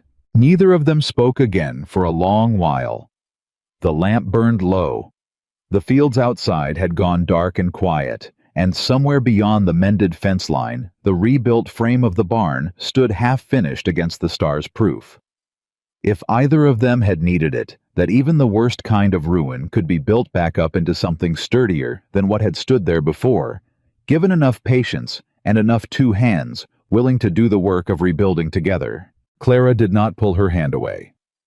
Not that night, and not for a long while after, and when Nathan finally rose to head out to the bunk room, he pressed her fingers once briefly before letting go, a small gesture, and yet it carried more weight than anything he might have said instead. She sat alone at this table a long while after he'd gone, turning her father's letter over in her hands, thinking of Evelyn's promised visit still somewhere out on the horizon, thinking of Victor Hale's schemes finally fully undone, thinking of a barn half rebuilt and a trust slowly, carefully mending alongside it. 3 months had been the bargain. She could feel now how quickly that bargain was running its course, and how little anymore either one of them seemed inclined to let it end. The 3-month mark came creeping up faster than either of them was ready for, and Clara felt its approach the way a person feels a storm building long before the first drop falls, a pressure in the air, a tightness behind the ribs, present in every glance Nathan sent her way, that lingered half a second longer than it needed to. "Bargain's near up," he said one evening out on the porch step that had become their unspoken meeting place at day's end, his voice rougher than usual. 3 months. That was the deal your father struck, and mine to honor. Clara's heart climbed straight into her throat. I remember. Do you know what you want yet? His eyes stayed fixed on the horizon, like he could not quite bring himself to look at her while he asked it. Whether you mean to stay, or whether you mean to go on home now the debt's settled, and there's nothing left holding you here. Is that what you think's been holding me here? Clara asked quietly. A debt. Nathan's jaw tightened. I don't rightly know anymore what's been holding you here, Clara. That's the plain truth of it. And I find I'm scared near half to death to ask in case the answer ain't the one I've gone and started hoping for. Before Clara could find words for the feeling rising hot and unsteady in her chest, the sound of wagon wheels came rattling up the long drive, and both of them turned toward the dust cloud, rising gold in the late afternoon light. You expecting anybody? Nathan asked. Clara's stomach dropped clean through the porch boards. She knew that wagon. She knew before the driver had even reined the horses to a stop exactly who was about to step down from it. Clara! Evelyn came flying across the yard in a traveling dress far too fine for ranch dust, golden hair escaping its pins, same as always, and threw both arms around her sister before Clara had managed a single word of greeting. I couldn't wait any longer to see you, Evelyn said, breathless, pulling back to look at her sister's face like she was checking for damage. Papa's letter said you were well, but I had to see it myself. I had to know you weren't just saying so to spare us the worry. Evelyn. Clara's voice came out strange and tight. You should have written ahead. I know it was terribly rude of me. I only decided at the last moment I couldn't bear the waiting any longer. Evelyn's eyes finally slid past her sister to the tall, quiet man standing at the top of the porch steps, and her whole manner shifted, softened, turned suddenly unmistakably shy. You must be Mr. Cole. Clara watched with a sick, sinking feeling she was instantly ashamed of as Nathan came down the steps and took off his hat polite and proper, the same courtesy he'd have shown any lady arriving unannounced. Miss Whitmore, he said, welcome to the ranch. Please call me Evelyn. She smiled up at him, the same easy, luminous smile that had turned every head in Lincoln County since she was 16 years old, the smile Clara had spent a lifetime standing in the shadow of. I feel I owe you an apology, Mr. Cole, more than anyone alive. If I'd only had half my sister's courage, none of this would ever have needed to happen at all. Your sister's courage. Nathan said something warm and certain moving through his voice. Isn't a thing most folks have half of, Miss Evelyn. I've come to learn that plain enough these past months. It was a small thing, an honest thing even, and kindly meant. But Clara felt it land in her chest, like a struck match, all the same old insecurities she'd thought burned away in that barn fire flaring back to sudden, humiliating life. She's here 1 hour, Clara thought, watching Evelyn's easy practiced charm settle over the yard like it belonged there, and already I feel myself disappearing again. Supper that evening stretched long and strange. Evelyn chattering brightly about the journey about home, about how green and lovely the Wyoming hills looked compared to anything she'd imagined, and Nathan answering her questions with careful, unfailing politeness that told Clara nothing at all about what was moving behind his quiet eyes. Clara sat mostly silent, watching the way she had watched her whole life, feeling the old familiar ache of being the plain sister at the table, while the pretty one held the room. You've done wonders with this house, Evelyn said at one point, glancing around the kitchen Clara had scrubbed and mended and made warm out of 6 years of neglect. I hardly recognize it from what Papa described.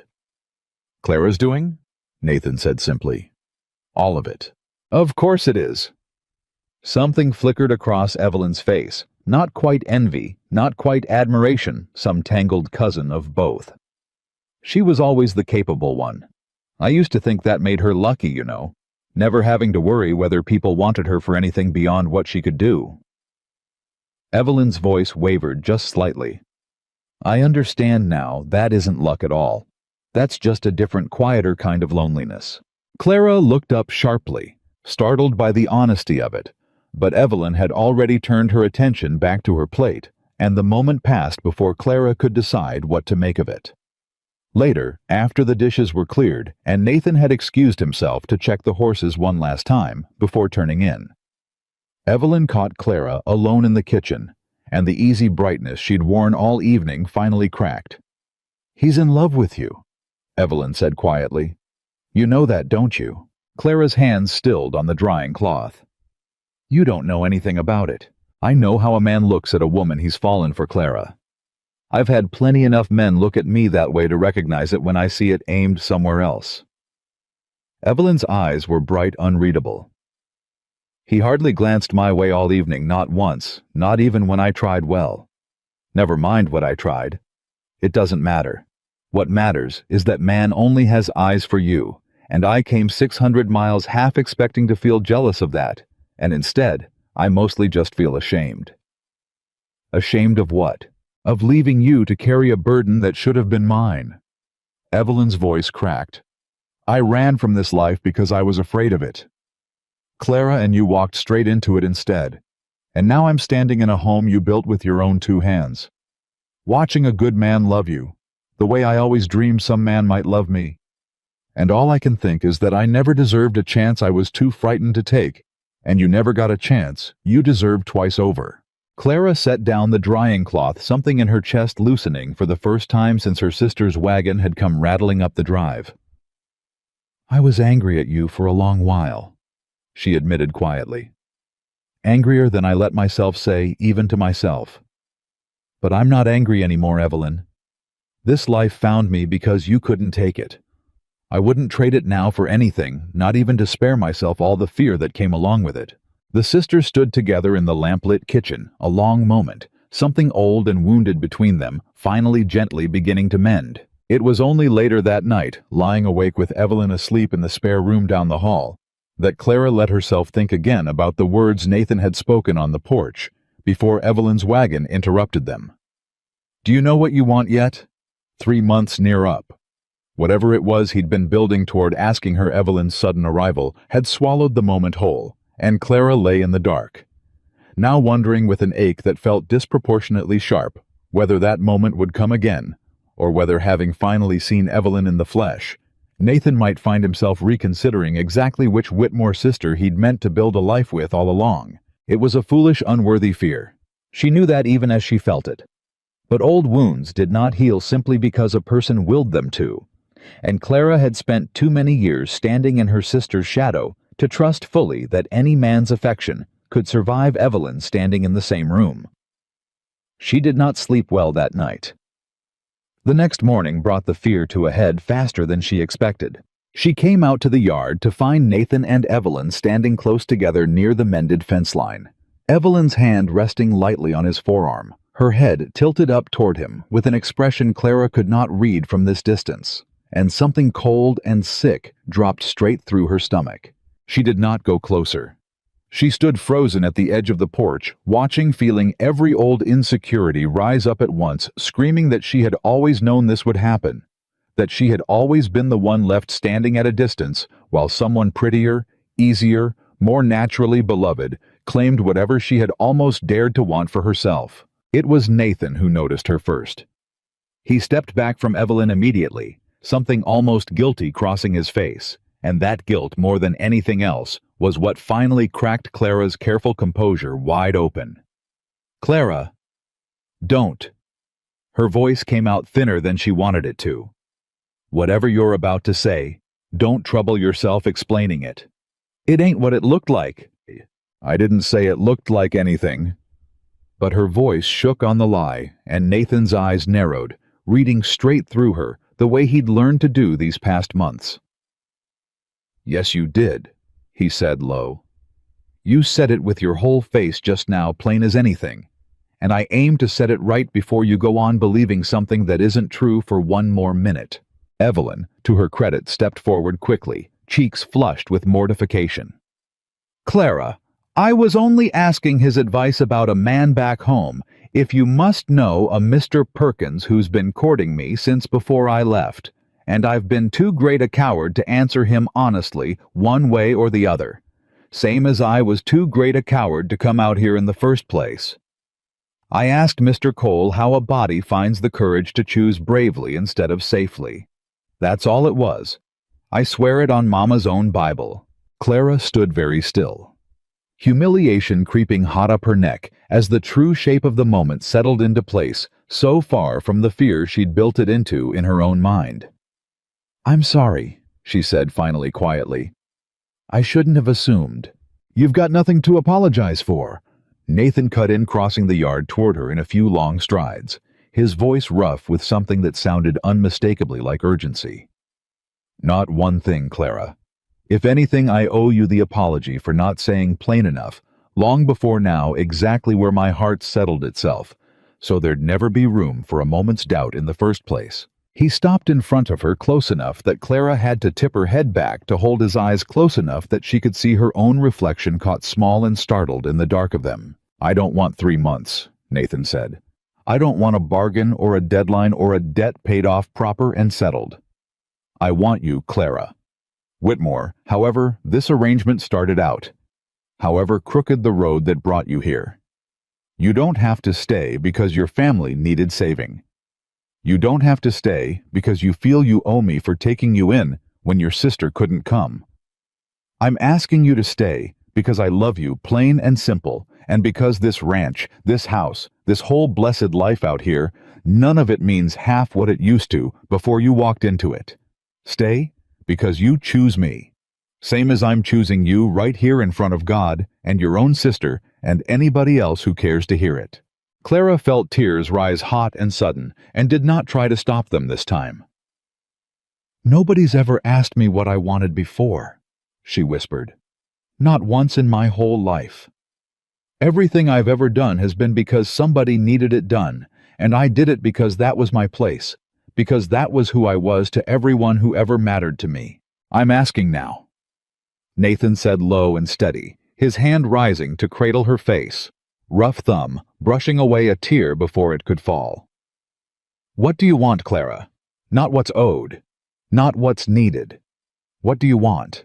Clara looked up at him, at this hard, guarded, grieving man who had stood between her and a whole town's cruelty, who had run back into a burning barn rather than lose a single horse he loved, who had looked her full in the face after wronging her, and asked plainly, humbly, for the chance to earn back what his fear had cost them both, and found for the first time in her entire life that the answer came without a shred of hesitation. "You," she said. "I want you, Nathan Cole. Not because anybody needs me to, because I choose to." Behind them, Evelyn made a small startled sound that was half sob and half delighted laugh, pressing both hands over her mouth, and Nathan let out a breath that sounded like it had been held for 6 long years, long before Clara had ever stepped off that train. He kissed her right there in the yard, in front of the mended fence, and the rebuilt barn frame, and a sister who had once believed beauty was the only currency worth having, and Clara. Whitmore Plain. Practical, the daughter nobody had ever thought to choose. First, finally understood, held close in the arms of a man who had chosen her freely, without debt or duty, or desperate bargain standing between them, exactly what it felt like to be somebody's first and only choice at last. When he finally pulled it back, Nathan reached into his coat pocket with hands that were not quite steady, and drew out a small worn velvet box Clara recognized instantly, her breath catching hard in her throat. "I never sent it back," he admitted, turning the box over once in his rough fingers before opening it. "Told myself for weeks it was simple thrift, no sense wasting good money returning a ring I'd already paid for. Truth is, some fool hopeful part of me couldn't bear to let it go, even when I couldn't rightly say why." Inside sat a plain gold band, simple and unadorned, nothing like the fine jewelry a wealthy man might have chosen, but honest, sturdy, built to last, the way everything on this ranch was built to last. "This was never meant for the woman I thought I was waiting on at that train station. I understand that now. It was always meant for you, Clara. I just didn't have the sense yet to know it. Nathan, marry me," he said, plain and unpolished, exactly the way he said everything that mattered most to him. "Not because your family needs saving, not because there's any bargain left between us to honor. Marry me because I love you, and because this house has never once felt like a home till you started keeping it, and because I mean to spend whatever years I've got left proving to you every single day that you were always worth choosing first." Clara looked down at the ring, then up at the man holding it out to her, with his whole scarred, guarded, finally undefended heart laid bare in his eyes, and felt the last of her old tired fear. The fear that had followed her every mile from Nebraska, whispering that she was only ever the daughter nobody truly wanted, dissolve into something warm and certain and entirely her own. "Yes," she said. "Yes, Nathan. 1,000 times yes." He slid the ring onto her finger with hands that trembled just slightly, and Evelyn, watching from a few steps back with tears streaming freely down her face, now let out a whoop of pure joy that sent the hens scattering across the yard. "Oh, Clara!" Evelyn threw herself forward, pulling her sister into a fierce embrace the moment Nathan finally released her. "I am so happy for you I could burst. And so ashamed of myself still watching you stand here with everything I was too frightened to reach for myself." "You've got your own road yet to walk," Clara said, laughing and crying both at once, clutching her sister close. "Maybe it's time you stopped being frightened of it." Evelyn pulled back, wiping her eyes, something new and thoughtful settling into her expression. "Mr. Perkins asked me the same question you just answered, you know. Whether I'd have him. I never gave him a proper answer before I left, told him I needed time to think, when really I just needed an excuse to run from choosing anything at all." She glanced toward the horizon, toward home, toward a decision she'd clearly been avoiding for longer than she cared to admit. "Watching you today, I think I finally understand what an answer given out of courage is supposed to feel like instead of one given out of fear." News of Victor Hale's fate reached the ranch 3 days later, carried by the same red-faced neighbor boy who'd first brought word of the fire. The judge in Cheyenne had heard the case, weighed the hired hand's testimony against Victor's money and his family's standing, and found against him all the same: a fine steep enough to strip half his land and a warning that any further trouble out of him would see him run clean out of the territory. It was not everything. Men like Victor Hale rarely paid the full price their cruelty deserved. But it was enough. Nathan said enough that the man would think twice before setting so much as a match near anyone's property again. And enough, Clara thought privately, to close the door at last on the fear that had shadowed these past weeks. The town's opinion turned faster than either of them expected. The way small towns always seem to manage once the truth finally outpaces the gossip. The same women from the feed store stopped Clara outside the mercantile the following week, faces flushed with genuine shame, this time offering congratulations on her engagement with a warmth that felt, if not fully earned, at least honestly meant. "We were wrong about you, Miss Whitmore," one of them admitted, twisting her gloves in her hands. "Wrong to judge you before we knew the truth of things. I hope you'll forgive a town that's quicker to gossip than it ought to be." "I've had enough practice forgiving people who judged me before they knew me," Clara said, and found to her own quiet surprise that she meant it without bitterness. "I'll not hold it against you so long as you don't make a habit of it going forward." Evelyn left a week after the proposal, her wagon packed, her eyes bright with something that looked for the first time in her life less like fear and more like resolve. "I'm going home to give Mr. Perkins his answer," she told Clara at the gate, holding both her sister's hands tight. "A real one this time, not one built out of hesitation. And if you're frightened when the moment comes to say it, then I'll think of you," Evelyn said, "standing in that yard choosing a hard, honest life over an easy, comfortable lie, and I'll find whatever courage I can borrow from watching you do it first." The sisters embraced a long moment at the gate, 600 miles and a lifetime of old rivalry finally fully bridged, and when Evelyn's wagon pulled away down the long dirt road, Clara stood watching until the dust had settled entirely, feeling lighter than she had in years. Nathan came to stand beside her, slipping one arm easy around her waist, and together they watched the empty road a while longer in comfortable, unhurried silence. "Feels strange," Clara admitted. "Watching her go, knowing I'm not the one being left behind this time. Feels like the start of something is what it feels like." Nathan pressed a kiss to her temple, unhurried, certain. "Whole town knows the truth now. Victor's dealt with. Your family's made whole. And you're standing here wearing my ring, Clara Whitmore, of your own free choosing." He looked down at her, something quietly amazed still lingering in his eyes, like a man who still could not quite believe his own good fortune. Reckon there's not much left standing between us and the life we mean to build. Clara leaned into him, watching the last of the dust settle over the empty road, and let herself fully, and without fear for the first time in her whole life, believe him. That evening they sat together on the porch step, the way they had nearly every evening since that first awkward supper, except nothing about the silence between them felt awkward anymore. Clara turned the plain gold band on her finger, still marveling faintly at the weight of it, while Nathan sat close beside her, his arm resting warm along the small of her back. "When were you thinking?" she asked. "For the wedding." "Sooner rather than later if it's all the same to you. I've waited a long while for something worth having. Don't much see the sense in waiting longer than I have to now that I've found it." He glanced sideways at her. "Unless you're wanting time. A proper dress. Your family out here for it proper." "I had a proper dress once." Clara said, a small wry smile tugging at her mouth. "Borrowed it off my sister, actually, for a wedding that was never meant to be mine at all." "We'll get you a dress that's yours and nobody else's," Nathan said low and certain. "Everything from here on out is going to be yours, Clara. I mean to see to that personal." Clara rested her head against his shoulder, watching the last light drain slow and gold from the sky. "Can I ask you something?" she said after a while. "About your brother." Nathan went still beside her. But it was not the old closed-off stillness she remembered from their first days together.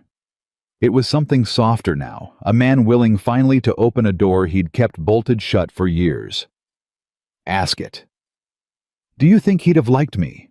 Nathan was quiet a long moment, and when he spoke, his voice had gone rough with old careful grief. "Danny liked near everybody.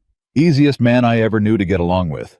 But you—" He shook his head slowly, something almost like a smile ghosting across his face. "You he'd have liked plenty. He always did favor folks who told him the truth, even when it cost them something. Used to say a man could forgive near anything except being lied to by somebody he trusted." He looked down at her eyes bright in the dying light. "Funny thing, considering how our whole story started." "Funny," Clara agreed softly, "and maybe fitting too. I used to think losing him meant I wasn't allowed a full life anymore." Nathan admitted the words coming slow, hard-won, like stones dug up from ground that had been frozen a long time. Like surviving when he didn't was a debt I owed by staying alone out here, working this land till it wore me down to nothing, never letting myself want anything soft or good on account of not deserving it, when he never got the chance to have it himself. His hand found hers in the near-dark fingers, lacing through fingers rough and certain. "You walked in here, uninvited, and started chipping away at that notion before I even understood what you were doing. Don't rightly know how to thank you for it proper, except to spend the rest of my days trying." Clara felt tears rise again, warm and unashamed this time. "I understand something about believing you don't deserve to be chosen," she said quietly. "Spent my whole life certain of it, in fact. Guess we've both been carrying debts that were never really ours to pay." "Guess we have." Nathan pressed a kiss to the crown of her head, unhurried, tender. Nothing like the guarded stranger who had once yanked her back onto a stagecoach step and told her to go home. "Reckon it's past time we both set them down." They sat together as full dark settled over the ranch. The rebuilt barn standing solid against the stars, the fields quiet and vast, and no longer lonely.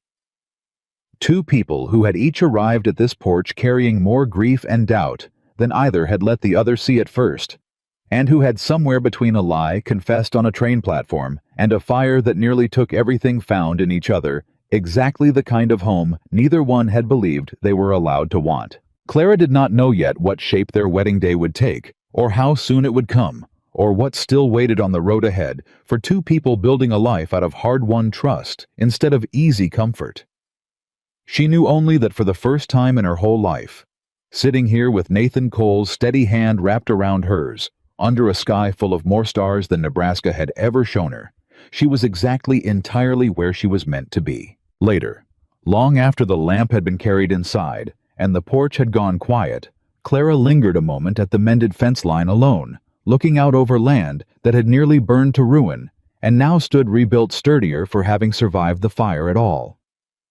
She thought of the frightened woman who had stepped off that train, wearing a borrowed dress and a secret she was terrified to tell, and found she barely recognized her anymore. Not because that woman was gone, but because she had finally fully grown into someone who no longer needed anyone's permission to be chosen. The ring caught the last of the starlight as she turned it once around her finger, simple and plain and entirely hers. And Clara Whitmore walked back into the house that had become her home, ready at last for whatever came next.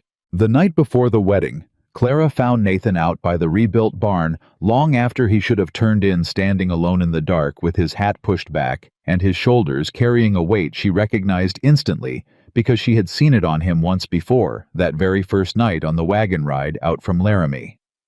"Can't sleep?" she asked, coming to stand beside him. "Been standing here an hour, if I'm honest." Nathan's voice was low, uncertain, in a way it hadn't been in weeks. "Kept thinking about Danny, about how the last time I let myself want something this much, I lost it inside a single afternoon at Antietam, and never rightly recovered from the losing." He glanced at her, something raw and frightened moving behind his eyes. "Scares me some, Clara, wanting a thing this bad again. Man gets used to bracing for loss.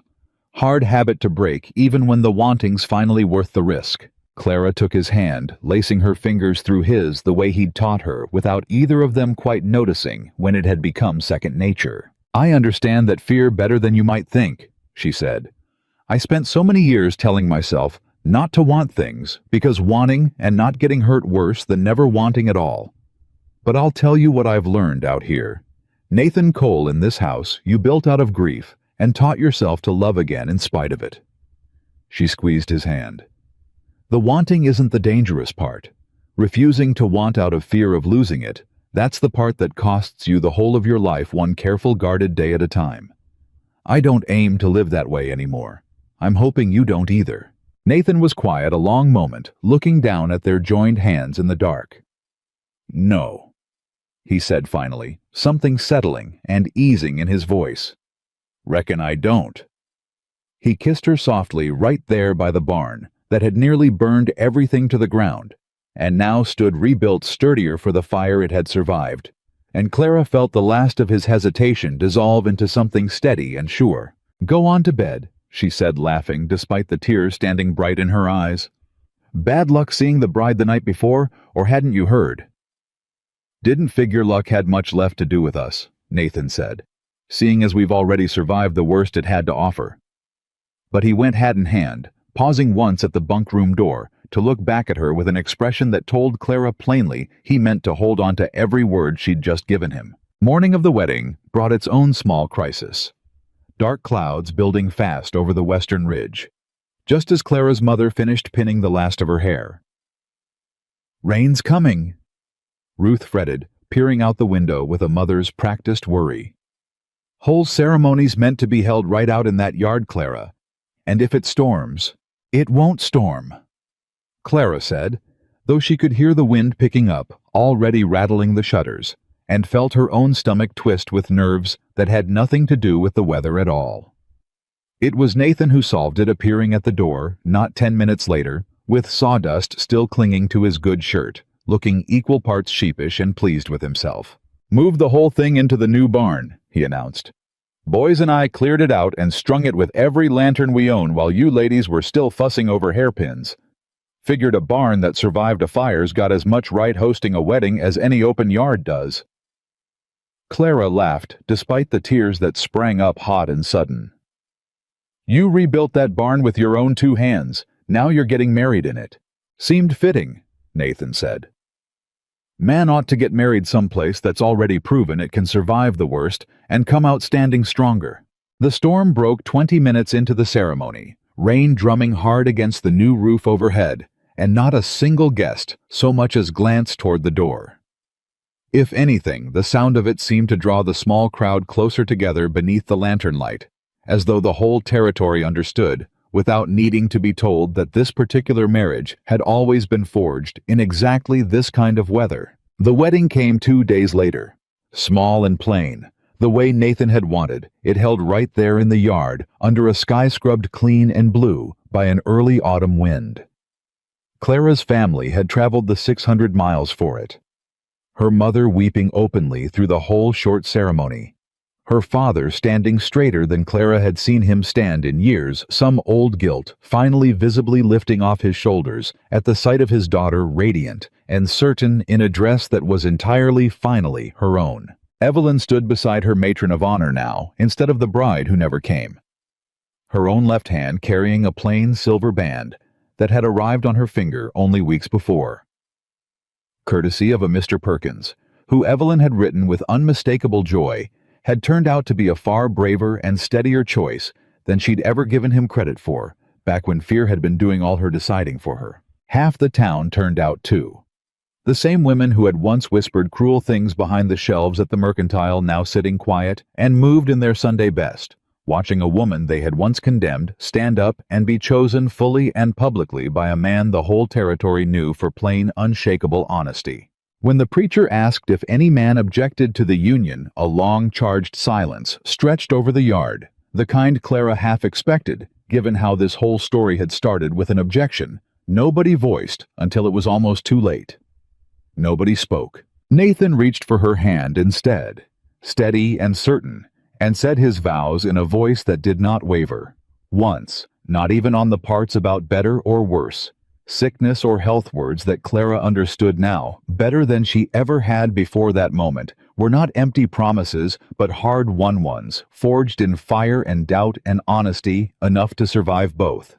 "I, Nathan Cole, take you Clara Whitmore," he said, "not as a substitute for anybody, not as a bargain struck to save a family's land, but as the one woman I have ever wanted standing beside me for the whole rest of my days, freely chosen and freely choosing." Clara's vows came steadier than she expected, given how her whole heart was shaking. "I, Clara Whitmore, take you Nathan Cole as the first man who ever asked me what I wanted instead of what I was needed for. And I promise to spend every day of this marriage making certain you never doubt, not for one single moment, that you are entirely permanently my own free choosing too." When the preacher pronounced them married, the small crowd erupted into cheering, loud enough to send the hens scattering clean across the yard, same as they had the day Nathan first slipped that plain gold band onto her finger. And Clara Whitmore Cole kissed her husband under an open Wyoming sky, finally fully home. Later, once the vows were spoken and the small crowd had settled around long tables laden with more food than the ranch kitchen had ever seen, at once Josiah Whitmore rose on unsteady legs, a glass raised in a hand that trembled whether from age or emotion, Clara could not rightly say. "I owe my daughter an apology I don't reckon I'll ever finish paying," he said, voice-thick eyes fixed on Clara across the crowded barn. "Sent her out here in her sister's place because it was easier than facing what we stood to lose, and I told myself it was fair, on account of her being the strong one, the capable one, the one who could manage anything asked of her." He paused, throat-working. "Took me till this very day, watching her stand up there and get chosen freely and fully by a good man who sees her exact worth, took me till today to understand that being capable was never a fair reason to ask the hardest sacrifice of the one daughter I never thought to protect the way I protected her sister." Clara felt tears rise hot and sudden and did not bother fighting them. "I am sorrier than I know how to say, Clara girl," Josiah went on. "For every year you spent believing your worth was tied up in what you could do for this family instead of who you simply are." He lifted his glass higher voice, cracking clean through on the last of it. "To my daughter, the strong one, the capable one, and after today, God willing, the happiest one too." The barn erupted into warm applause, glasses raised all around, and Clara crossed the floor without thinking and threw her arms around her father's neck, feeling something old and wounded between them finally fully mend. "Thank you, Papa," she whispered. "No," Josiah said, holding her tight. "Thank you for forgiving an old fool faster than he deserved." Nathan found her a few minutes later pressing a cup of cider into her hand, watching her with an expression of quiet, fierce pride. "Your father's not wrong, you know," he said, "about any of it." "I know it now," Clara said, wiping her eyes, laughing despite the tears. "Took a burned barn and 600 miles and a stubborn cowboy to teach me, but I know it now."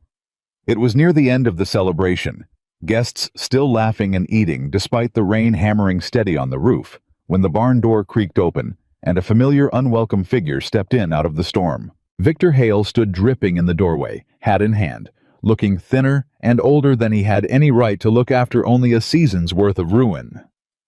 The room went quiet, fast forks stilling over plates, more than one man rising halfway from his seat. "Didn't come to make trouble," Victor said quickly, before Nathan had even fully crossed the floor toward him. "Judge stripped near everything I had left. Figured I owed somebody in this room an apology before I clear out of the territory for good." His eyes found Clara across the room, and something that might almost have been shame crossed his face. "Wasn't right what I tried to do to you both. Wasn't right at all, and I've had a long cold season to sit with that." Nathan's jaw stayed hard, unforgiving. "You nearly got us both killed." "I know it." Victor's voice cracked just slightly. "Ain't asking forgiveness I don't deserve. Just didn't want to leave without saying so plain man to man before I'm gone." For a long moment, nobody in the barn moved. Then Clara stepped forward past Nathan's protective arm and looked Victor Hale full in the face, the same steady way she'd looked at Nathan himself on that train platform months before. "Go build whatever life is left to you somewhere else," she said, not unkindly, but without a shred of softness either. "And build it honest this time. That's the only apology worth accepting." Victor nodded, once turned, and walked back out into the storm, and nobody in that barn ever saw him in the territory again. "Didn't expect that," Nathan murmured, pulling Clara close as the music and laughter slowly found their footing again around them. "Neither did I," Clara admitted. "But I find I'd rather he leave ashamed than leave believing he'd won something. Feels like the last door finally shutting on all of it." The months that followed passed quicker than either of them expected, filled with the steady, ordinary work of building a shared life. The barn finished entire before the first snow came. A second hand hired on to help with the growing herd, evenings spent by the fire. With Clara teaching herself slow and determined to read the account books Nathan had always kept alone, until the day came she could balance them better than he ever had himself. Never met a woman so determined to make herself useful. Nathan teased her one night, watching her frown over a column of figures by lamplight. "Old habit," Clara admitted, not looking up. "Spent so many years believing my worth was tied up entire in what I could do for people. Hard thing to unlearn all at once." "Don't unlearn it too fast," Nathan said, coming to rest his hands on her shoulders, pressing a kiss to the crown of her head. "Just learn alongside it that you're worth keeping even on the days you can't do a blessed thing for anybody." That's the part that took me longest to believe about myself, too. It was late that winter. Snow deep against the windows, when Clara found the words to tell him the news that changed the shape of their small, hard-won family for good, and watched a man who had spent 6 years bracing against loss instead break into an unguarded, disbelieving joy that undid her completely, right there in the warm lamplit kitchen that had once stood cold and empty before she'd ever walked through its door. "A baby," Nathan said, like he could not quite trust the word to be real. "Clara, a baby." "Come spring," she confirmed, laughing through sudden tears at the sheer stunned wonder on his face. "Assuming the little thing has any of its father's stubbornness about keeping its own schedule." Nathan pulled her close, careful and reverent, as though she had turned to something fragile and precious overnight, and Clara felt held against his chest. In that small, warm kitchen, the last of every old fear she had ever carried about being unwanted finally completely dissolve. The baby came 3 weeks early, in the middle of a hard spring rain, and for a handful of terrifying hours, it seemed the whole fragile happiness they'd built together might come apart at the seams. "Something's wrong," Clara gasped, gripping the bed frame as another pain tore through her, sooner and sharper than the midwife had warned to expect. "Nathan, something's wrong. It's too soon." "I'm right here." Nathan's voice was steady, though his face had gone white as bone, his hand clamped tight around hers. "I'm not going anywhere. Clara, you hear me. Whatever happens, I'm right here." The midwife worked fast and grim-faced through the worst of it hours, stretching long and merciless, while the storm outside rattled the windows, same as it had on their wedding day. And Nathan sat at his wife's side the entire time, refusing every suggestion that he wait outside, murmuring low, steady reassurances, even when his own hands would not stop shaking. "You are not losing me," Clara managed once between pains, reading the old familiar terror written plain across his face. "I promise you, Nathan Cole, not like this, not after everything we've already survived together." "Don't you dare make promises you can't keep," he said hoarse, pressing his forehead to her damp hand. "Just fight. That's all I'm asking. Fight like you fought that fire. Like you fought this whole town." She fought. When the baby's first thin, furious cry finally cut through the storm sometime past midnight, Nathan wept openly, unashamed, gathering his small, healthy daughter into arms that had once pulled two terrified horses out of burning wreckage, holding her like she was the most fragile, precious thing he had ever carried. "A girl," the midwife announced, exhausted but smiling. "Small on account of coming early, but strong-lunged and healthy as they come." Clara, hollowed out and trembling, and more purely happy than she had ever been in her whole life, watched her husband cradle their daughter against his chest and thought of every letter that had once been written to her sister instead of her. Every year she had spent believing herself unchosen, unwanted, invisible, and understood with a clarity that settled deep and permanent into her bones, that she had never once, not for a single day since stepping off that train, been anything less than exactly fiercely wanted. Evelyn and her new husband came to visit that spring, not long after the baby arrived, a girl dark-haired like her father, with Clara's own steady, watchful eyes. And Clara watched her sister hold the child with a tenderness that spoke of a woman who had found in her own quieter way the same courage Clara had been forced into finding first. "She's beautiful," Evelyn said softly, rocking the baby with practiced ease. "Whatever will you name her?" "Grace," Clara said. "Seemed fitting given everything that had to happen before we got here." Evelyn looked up, something wistful and healed moving across her face. "I used to think I was the fortunate one, you know. Growing up. Everyone always said so, the pretty one, the lucky one, the one who'd never want for a husband's attention." She looked back down at the baby in her arms, at the life Clara had built out of what had once seemed like the cruelest kind of misfortune. "I understand now how wrong that was. You were never the unlucky sister, Clara. You were only ever the strong one, waiting for somebody with the sense to notice. Being loved was never about being the prettiest woman in any room," Clara said, watching Nathan through the window, out in the yard, teaching the new ranch hand how to mend a fence line properly, patient and steady, in exactly the way he had once slowly, patiently taught her to trust him.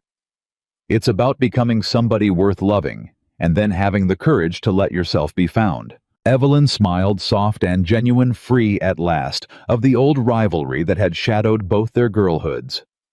"I'm glad it found you first out of the two of us. I don't think I would have survived what you survived to get here." "You'd have surprised yourself," Clara said. "Same as I surprised myself." That evening, after Evelyn and her husband had retired to the guest room, and little Grace had finally settled into an uneasy, milk-drunk sleep, Clara stood at the window of the house she had once entered as a stranger, carrying a secret too heavy to hold much longer, and looked out over land that had burned once and been rebuilt sturdier for the burning, at a barn full of healthy cattle, at fences mended and mended again, at a life that had never once been handed to her, only ever earned mile by hard truth by hard truth. Nathan came to stand beside her, sliding an arm easy around her waist, resting his chin lightly against the top of her head. "Quite a road," he murmured, to get from a train platform to here. "Quite a road," Clara agreed. "Any regrets?" Clara thought of the frightened woman who had boarded that stagecoach in a borrowed dress, terrified of being sent home in disgrace, certain she was nothing more than a poor substitute for the woman a stranger truly wanted. She thought of Victor Hale's schemes, the barn's flames licking up into a smoke-choked sky, the long nights of doubt and gossip and grief they had both had to walk through separately before they'd learned to walk through anything together. Not one, she said, and meant it with her whole healed and steady heart. Every hard mile of it led me exactly here, to exactly you, and I would walk every single one of them again 100 times over, knowing it ends the same way.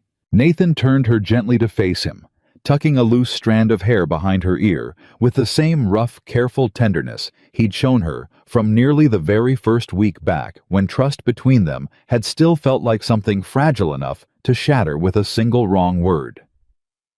"Woman who wasn't even supposed to be mine," he said softly, "turned out to be the only one I ever really needed." Out in the yard, the last light of evening settled gold and quiet over the rebuilt barn, over fences mended stronger than they'd ever stood before, over a home that had been built twice now, once out of timber and hard labor, and once out of two broken, guarded hearts, finally fully choosing each other freely and for good. And somewhere beneath that wide Wyoming sky, in a house that had once stood cold and silent, and now rang with a baby's sleepy sighs and a mother's soft humming, and a father's steady, contented laughter, the woman nobody had ever thought to choose first stood exactly where she had always quietly deserved to be, not as anybody's substitute, not as anybody's second choice, but as the truest, most permanent choice a lonely cowboy's whole battered heart had ever made. Grace grew fast. That first year, same as everything else on the ranch, seemed to grow once trust had finally taken root in place of fear. The herd doubled by autumn, the fields yielding better than they had in all 6 of Nathan's years, working them alone, as though the land itself had been waiting on something it could not name until Clara arrived to give it. The town held its harvest dance that fall in the same barn where Clara and Nathan had married, and this time when Clara walked through the door on her husband's arm, not a single head turned with suspicion. Not a single whisper followed in her wake. Instead, the women who had once crossed the street to avoid her now saved her a seat at the quilting table, and the men who had once eyed Nathan with pity for the bride he'd been tricked into now clapped him on the shoulder and called him the luckiest fool in the territory, and meant it kindly. "Strange, isn't it?" Clara said, watching little Grace toddle unsteadily between rows of dancing boots, caught safe every time she stumbled by whichever pair of hands happened to be nearest. How a whole town can go from condemning a woman to claiming her as their own inside the space of one hard year. "Not so strange," Nathan said, watching his daughter with the same soft, disbelieving wonder he'd worn since the night she was born. "Folks just needed time enough to see the truth of you plain same as I did. Some things worth having take longer to prove out than others. Don't make them any less worth the waiting." Clara leaned into him, watching the lantern light flicker warm across faces that had once judged her and now simply easily loved her, and felt the last of that old tired ache, the one that had followed her every mile from Nebraska, whispering that she would always be the daughter nobody truly chose. Finally, completely, go silent. Later that night, walking home under a sky heavy with early winter stars, Grace asleep and warm against her father's shoulder, Clara slipped her hand into Nathan's and let herself simply breathe in a life she had once believed impossible for a woman like her to ever hold. "Do you ever think on it?" she asked quietly. "The woman you were expecting that first day at the station?" Nathan considered the question a long moment before answering, honest as he'd always been with her, even when honesty cost him something, used to some in those first weeks. His thumb moved absently over her knuckles. "But somewhere along the way, Clara, I stopped being able to picture her at all. Couldn't tell you her face if my life depended on it now. There's only ever been you far as my memory serves, like the woman I was waiting on that day was never anybody but you all along, and it just took the both of us a while to catch up to the truth of it." Clara smiled, tucking herself closer against his side as they walked the last stretch of road toward home, toward a house that had once stood cold and empty, and now glowed warm and welcoming against the dark, waiting on them, the way a real home waits, patient, steady, and entirely permanently theirs. "Quite a road," she murmured again, echoing the words from months before, "to end up exactly where we were always meant to be." "Quite a road." Nathan agreed and kissed the top of her head as they stepped through their own front door into the only life either of them had ever truly wanted, freely chosen, and freely kept for good. Years later, when Grace was old enough to ask about how her parents had met Clara, would tell her the story plain and unvarnished, the way she believed every hard-won truth deserved to be told, about a sister too frightened to go, and a father too desperate to see another way, and a young woman who had climbed onto a stagecoach, believing herself nothing more than a poor substitute for somebody else's dream. "Weren't you scared, Mama?" Grace would ask wide-eyed every time, as though the answer might change. Terrified. Clara always answered honestly. Every single mile of it.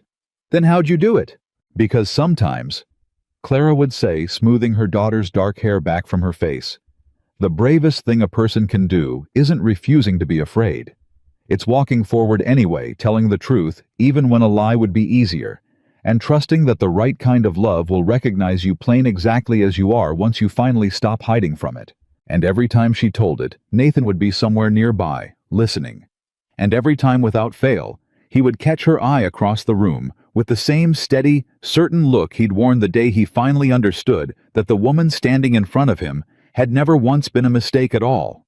Only the truest, most permanent choice his whole battered, grieving heart had ever been lucky enough to make. The ranch stood strong through every winter that followed, the barn never once threatened by flame again, the fences holding firm against every storm that rolled down off the mountains. And in that small, hard-won corner of Wyoming territory, folks still told the story years on of the woman who had arrived by mistake and left behind in her place the truest kind of home a lonely cowboy had ever built, proof enough for anyone still doubting it that sometimes the life we never asked for turns out to be exactly the one we were always meant to find. 4 summers after Grace took her first unsteady steps across that barn floor, the rains simply stopped coming, and the whole territory learned all over again how quickly a hard-won life could be tested. It started small, the way real trouble always seemed to. On a ranch, a creek running thinner than usual. A patch of grass gone brittle and yellow before its time. Clara noticed it first hanging wash on the line, with 2-year-old Samuel, balanced on her hip, watching the water level along the fence line creep lower by the week. "Creek's down near a foot," she told Nathan that evening, setting his plate in front of him. "Lower than I've seen it since I came out here. Noticed it myself." Nathan's jaw was tight in a way Clara had learned over the years to take seriously. "Whole county's the same. Cummings lost a dozen head already, and his land sits better for water than ours does." It was 3 weeks later that the first calf died. Clara found Nathan kneeling in the dust beside it before sunrise. His hat off his shoulders, bowed in a way that made her chest ache to see 6 years of hard-won steadiness cracking under a strain that had nothing to do with fire or gossip or a jealous neighbor's cruelty. This time only the plain, merciless indifference of a sky that refused to open. "Wasn't sick," he said quietly, not looking up. "Just dried up inside, same as the grass. Same thing's coming for half the herd if this drought don't break soon." "We'll manage," Clara said, kneeling beside him, though her own stomach had gone tight with old familiar fear. "Managed a fire," Nathan said. "Managed Victor Hale and half a county's gossip. Don't rightly know how a man manages weather, Clara. Can't threaten it, can't reason with it, can't do a blessed thing but watch it take what it means to take." The hired hand, a steady young man named Tom, who'd worked the ranch 3 summers running, found Nathan out mending the same stretch of fence 3 times over one blistering afternoon, driving posts into ground so dry it fought back like stone. "Mr. Cole, maybe it's time we thin the herd," Tom said, carefully wiping sweat from his brow. "Sell off what we can while they're still worth something, for the drought takes the choice away from us entire." "Not selling," Nathan said, driving the post harder than the work strictly required. "Built this herd back up once from nothing after the fire. Not tearing it down again over a dry summer."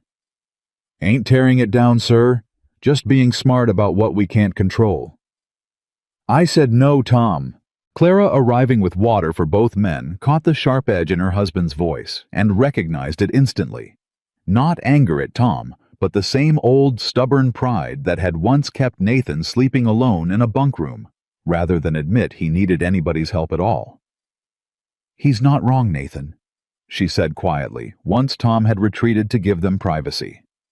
"Selling off part of the herd now, while there's still some strength left in them, might be the very thing that saves the rest. And if I'm wrong to hold on, if I sell and the rains come next week and I've given away cattle I didn't need to lose, then you'll have been wrong," Clara said simply. "Same as any man is wrong sometimes, and you'll live through it, same as you've lived through worse. Pride's never once kept this ranch standing, Nathan. Honest reckoning has. Same as it did the night you finally told me the truth about your brother instead of carrying that grief alone, same as you're trying to carry this." Nathan's jaw worked along moment-old habits warring against hard-won wisdom, before he finally exhaled some of the fight draining out of his shoulders.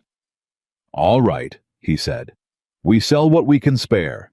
Keep the rest strong as long as the water holds." That night, long after the children were asleep, Clara found Nathan sitting alone at the kitchen table, staring at a column of figures that would not balance no matter how many times he added them. "Scared, Clara?" he admitted quietly, not looking up. "Truly scared in a way I haven't let myself feel since the war. Man's supposed to provide for his family, supposed to keep the roof standing and the children fed. Feels like failing at the one job that's ever mattered most." Clara sat down across from him, reaching for his hand, the way she had 1,000 times before. "You're not failing anybody, Nathan Cole.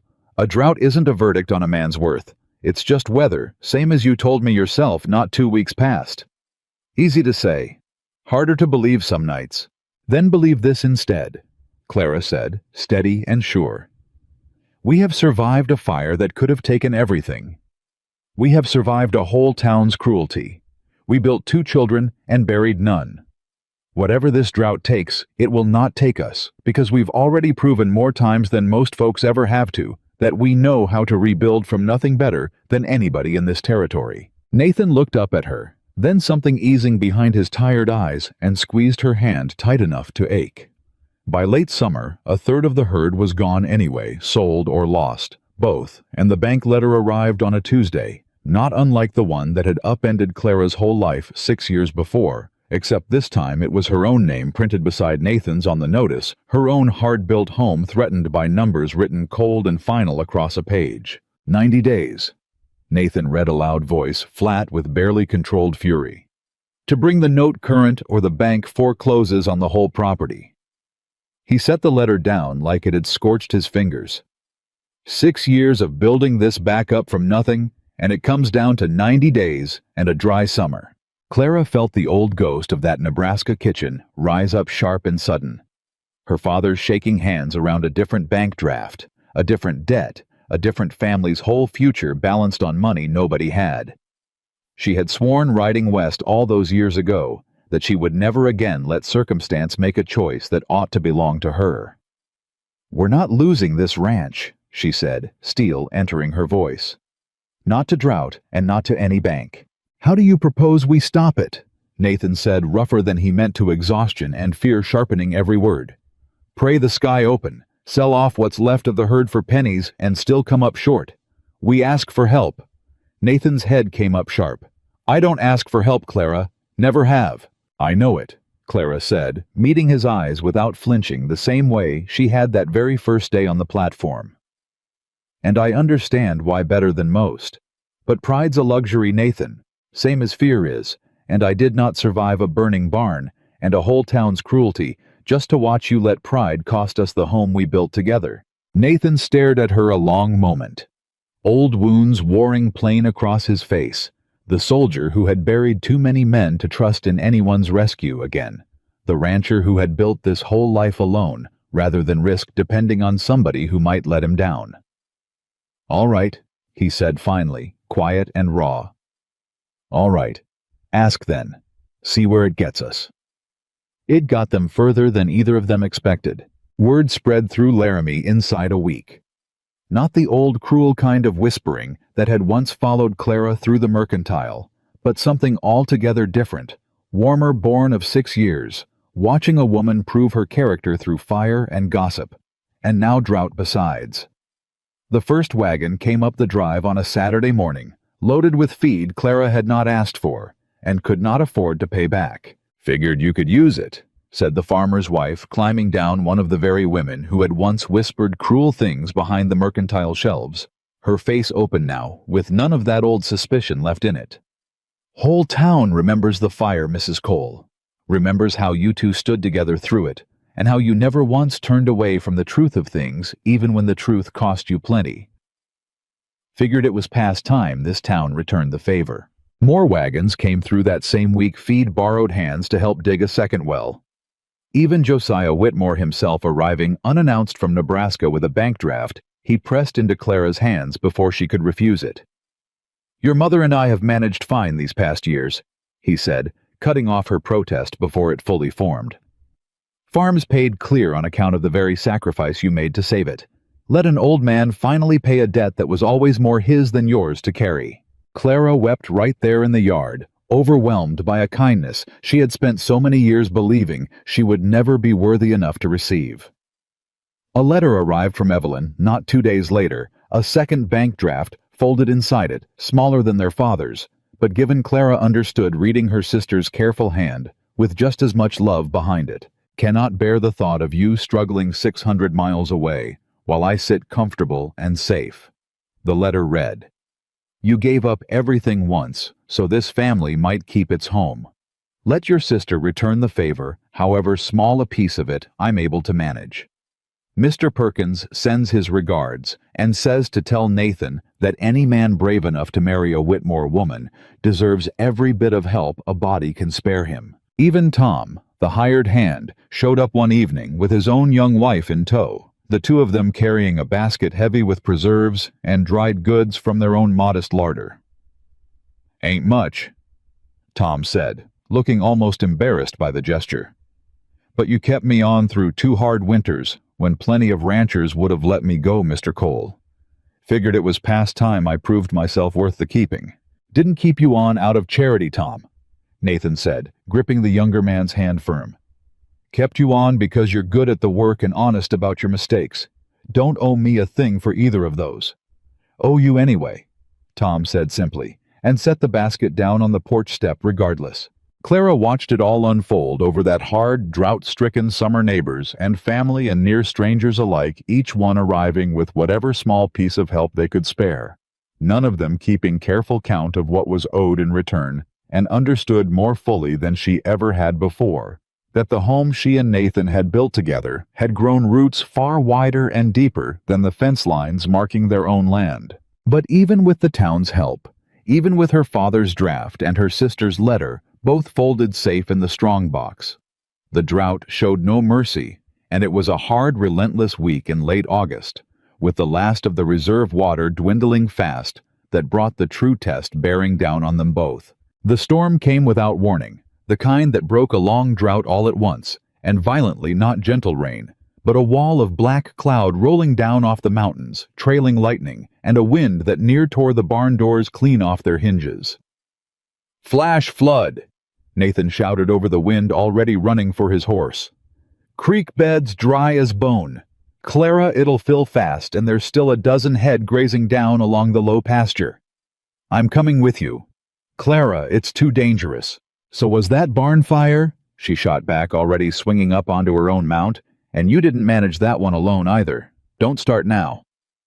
They rode hard through driving rain toward the low pasture, thunder cracking close enough to rattle bone, and found the cattle already spooked and scattering toward the rising creekbed water, climbing fast and brown and violent where 20 minutes before there had been nothing but dry, cracked earth. Get them moving toward the ridge, Nathan bellowed, driving his horse hard along the herd's flank. Clara watched a calf's frantic bawling cut through the storm from somewhere down near the widening creek bed, tangled fast in brush, where the rising water had already trapped it against the bank, and Clara did not think, only turned her horse toward the sound before Nathan could call her back. Clara, leave it, water's rising too fast. Not leaving anything else behind tonight, she shouted, over the wind already sliding down off her horse into water that had climbed past her knees, cold and violent, and pulling hard at her skirts. She reached the calf just as the current surged higher, wrenching the brush half loose from the bank, and fought with her whole strength to free its tangled leg before the water could swallow them both. Dragging it clear, just as a fresh crack of lightning split the sky directly overhead. Her horse reared hard at the sound, and Clara, already off balance in the rushing water, felt the world tilt sideways beneath her before she went down hard, the calf tumbling free from her arms, floodwater closing cold and fast over her boots, her knees, her chest. Clara! Nathan was off his horse and into the current before the water had even settled around her, hauling her up out of the flood with a strength born of pure terror. His face white as bone in the flashing lightning, the rescued calf already scrambling, bawling toward higher ground on its own. I'm all right, she gasped, though her ankle screamed protest the moment she tried to put weight on it. Nathan, I'm all right. Get the rest of the cattle. Cattle can drown for all I care, he said fiercely, half carrying her toward higher ground. Water climbing faster, now swallowing the low pasture hole behind them. Lost near everything once already tonight, thinking on you same as I did the night of the fire. Not doing it twice. They made the ridge just as the flood crested through the low pasture behind them, and Clara, soaked and shaking and safe in her husband's arms, watched 3 years' worth of careful rebuilding wash away in a matter of minutes, and found to her own surprise that she was not afraid. We lost cattle tonight, she said quietly into the storm-racked dark. Maybe more than we can rightly afford to lose. Lost cattle before, Nathan said, holding her tight against the driving rain. Lost a barn before that. Learned something both times, Clara. Anything can burn or wash away or die off in a bad summer. Only thing that's ever proved sturdy enough to survive every single loss this land's thrown at us is standing right here in my arms, and I don't aim to let a flood take that too. They rebuilt through that autumn, same as they'd rebuilt before. Slower this time, harder won, but never once alone, the town that had learned to trust Clara Whitmore Cole through fire, now proving it through flood as well wagons and borrowed hands and quiet, steady kindness, carrying them through a winter that might have broken 2 lesser, lonelier people entirely. By the following spring, the herd had recovered near half its number, the second well ran steady and true, and the banknote stood paid in full thanks to a harvest finally generous enough to make good on everything the drought had threatened to take. Grace turned 8 that spring, dark-haired and steady-eyed, same as her mother, already showing the particular Whitmore stubbornness that had carried Clara through 600 miles and a lifetime of hard-won battles. Samuel, not yet 3, toddled after his older sister everywhere she went. Both of them growing up on land that had burned and flooded and been rebuilt twice over, never once doubting the way their mother once had, that they were anything less than fully permanently wanted. The years after moved gentler, kinder, the way a life tends to, once it has already survived its hardest tests. Good harvests following the lean ones, the herd growing steady and strong. Grace and Samuel joined eventually by a third child. A boy they named Daniel after the brother Nathan had carried in silent grief for so many years, before Clara ever taught him how to speak of it out loud. It was Grace's wedding morning some 15 years after that flood that brought the whole long road rushing back to Clara, clearest of all. She found her daughter standing before the same small mirror Clara herself had once stood before as a frightened bride wearing somebody else's dress. Except Grace wore a gown that was entirely her own, sewn with Clara's own careful hands over a winter's worth of quiet evenings. "Are you frightened?" Clara asked softly, coming to stand behind her daughter, meeting her eyes in the glass. "Some," Grace admitted. "Is that foolish? I've known Daniel Hartwell my whole life. There's no secret standing between us, no stranger waiting at any train platform. And still, my hands won't stop shaking. Not foolish at all." Clara smoothed a loose strand of her daughter's dark hair back into place, the same gesture Nathan had used on her 1,000 times over the years. Fear doesn't ask permission before a big enough choosing grace. Doesn't matter if the man's a stranger or a friend you've known your whole life. Choosing to build a life alongside somebody else freely and for good, that's always going to shake a person some if they're doing it honest. How did you manage it? Truly manage it, I mean. Papa's told me the story 100 times, but I don't think I ever understood till I was standing here myself just how frightened you must have been. Clara considered her daughter's question with the same care she'd given every hard truth in her life. "I managed it," she said finally, by understanding that the fear wasn't going to leave before I acted. It was only ever going to leave after. So I stopped waiting to feel brave, and I simply did the brave thing anyway, one shaking step at a time, and the courage caught up to me somewhere along the road. She met her daughter's eyes steady in the mirror. "You're not walking into anything uncertain today, Grace. You're walking into a man who's loved you plain and steady your whole life. If I could find my way to this same joy starting from a lie and a stranger's cold reception on a train platform, you've got nothing ahead of you today but the easiest kind of brave there is." Grace turned from the mirror and hugged her mother fiercely, and Clara held her daughter close, thinking of every year that had led to this exact moment: the borrowed blue dress, the burning barn, the flood that had nearly taken everything, the town that had learned slow and hard won to love her, and felt something settle deep and permanent and whole inside her chest. It was Nathan who walked Grace down through the barn later that afternoon, the same rebuilt barn that had hosted his own wedding 20 years before, and Clara watched from the front row, tears standing bright and unashamed in her eyes, as her husband paused halfway down the aisle, unable for a moment to make his legs carry him the rest of the way. "Papa," Grace whispered, squeezing his arm. "Are you all right?" "Just thinking," Nathan said, voice rough. "On the day your mother came to this ranch scared half to death that I'd send her home in shame, and here I am now giving away the daughter she gave me in the very barn that near burned to nothing before it ever got the chance to hold a moment this fine."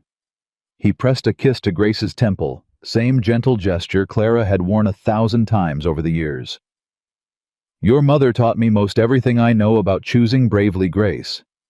Reckon it's fitting I get to hand you off today to a man who's about to learn the very same lesson, one shaking, wonderful day at a time." They finished the walk together, and when Nathan placed his daughter's hand in young Daniel Hartwell's, Clara caught her husband's eye across the barn and saw in it every year of their shared road reflected back at her whole: the fear, the fire, the flood, and the steady, unbreakable love that had carried them through every single mile of it. It was on a quiet evening some months after that wedding, watching her daughter's guests finally clear out down the long dirt road for the last time, under a sky heavy with early autumn stars, that Clara stood once more on the same porch step where it had all first truly begun. Nathan came to stand beside her, hair gone gray at the temples, now hands rougher still with decades of honest work, but his eyes, when they found hers, carried exactly the same steady, certain warmth they had carried the night he first slipped a plain gold band onto her finger.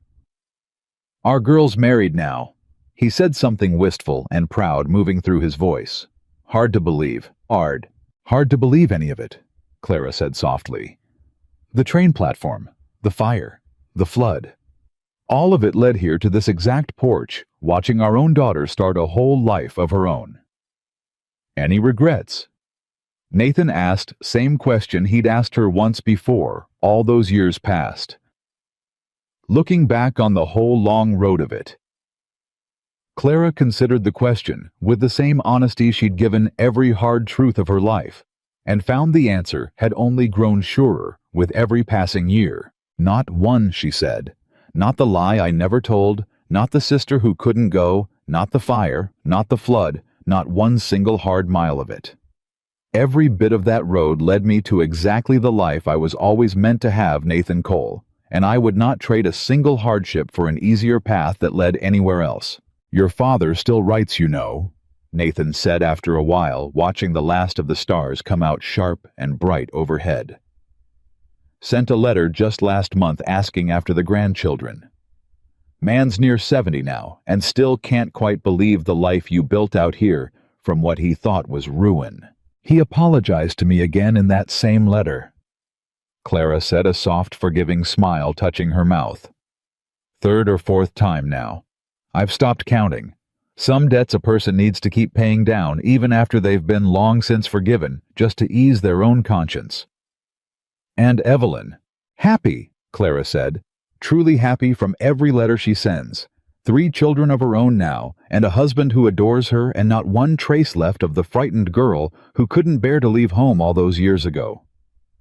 She shook her head, something warm and wondering in her voice. "Strange, isn't it, how 2 sisters can start from such different places? One running from fear, one walking straight into it, and both end up exactly where they were always meant to be." "Not so strange," Nathan said.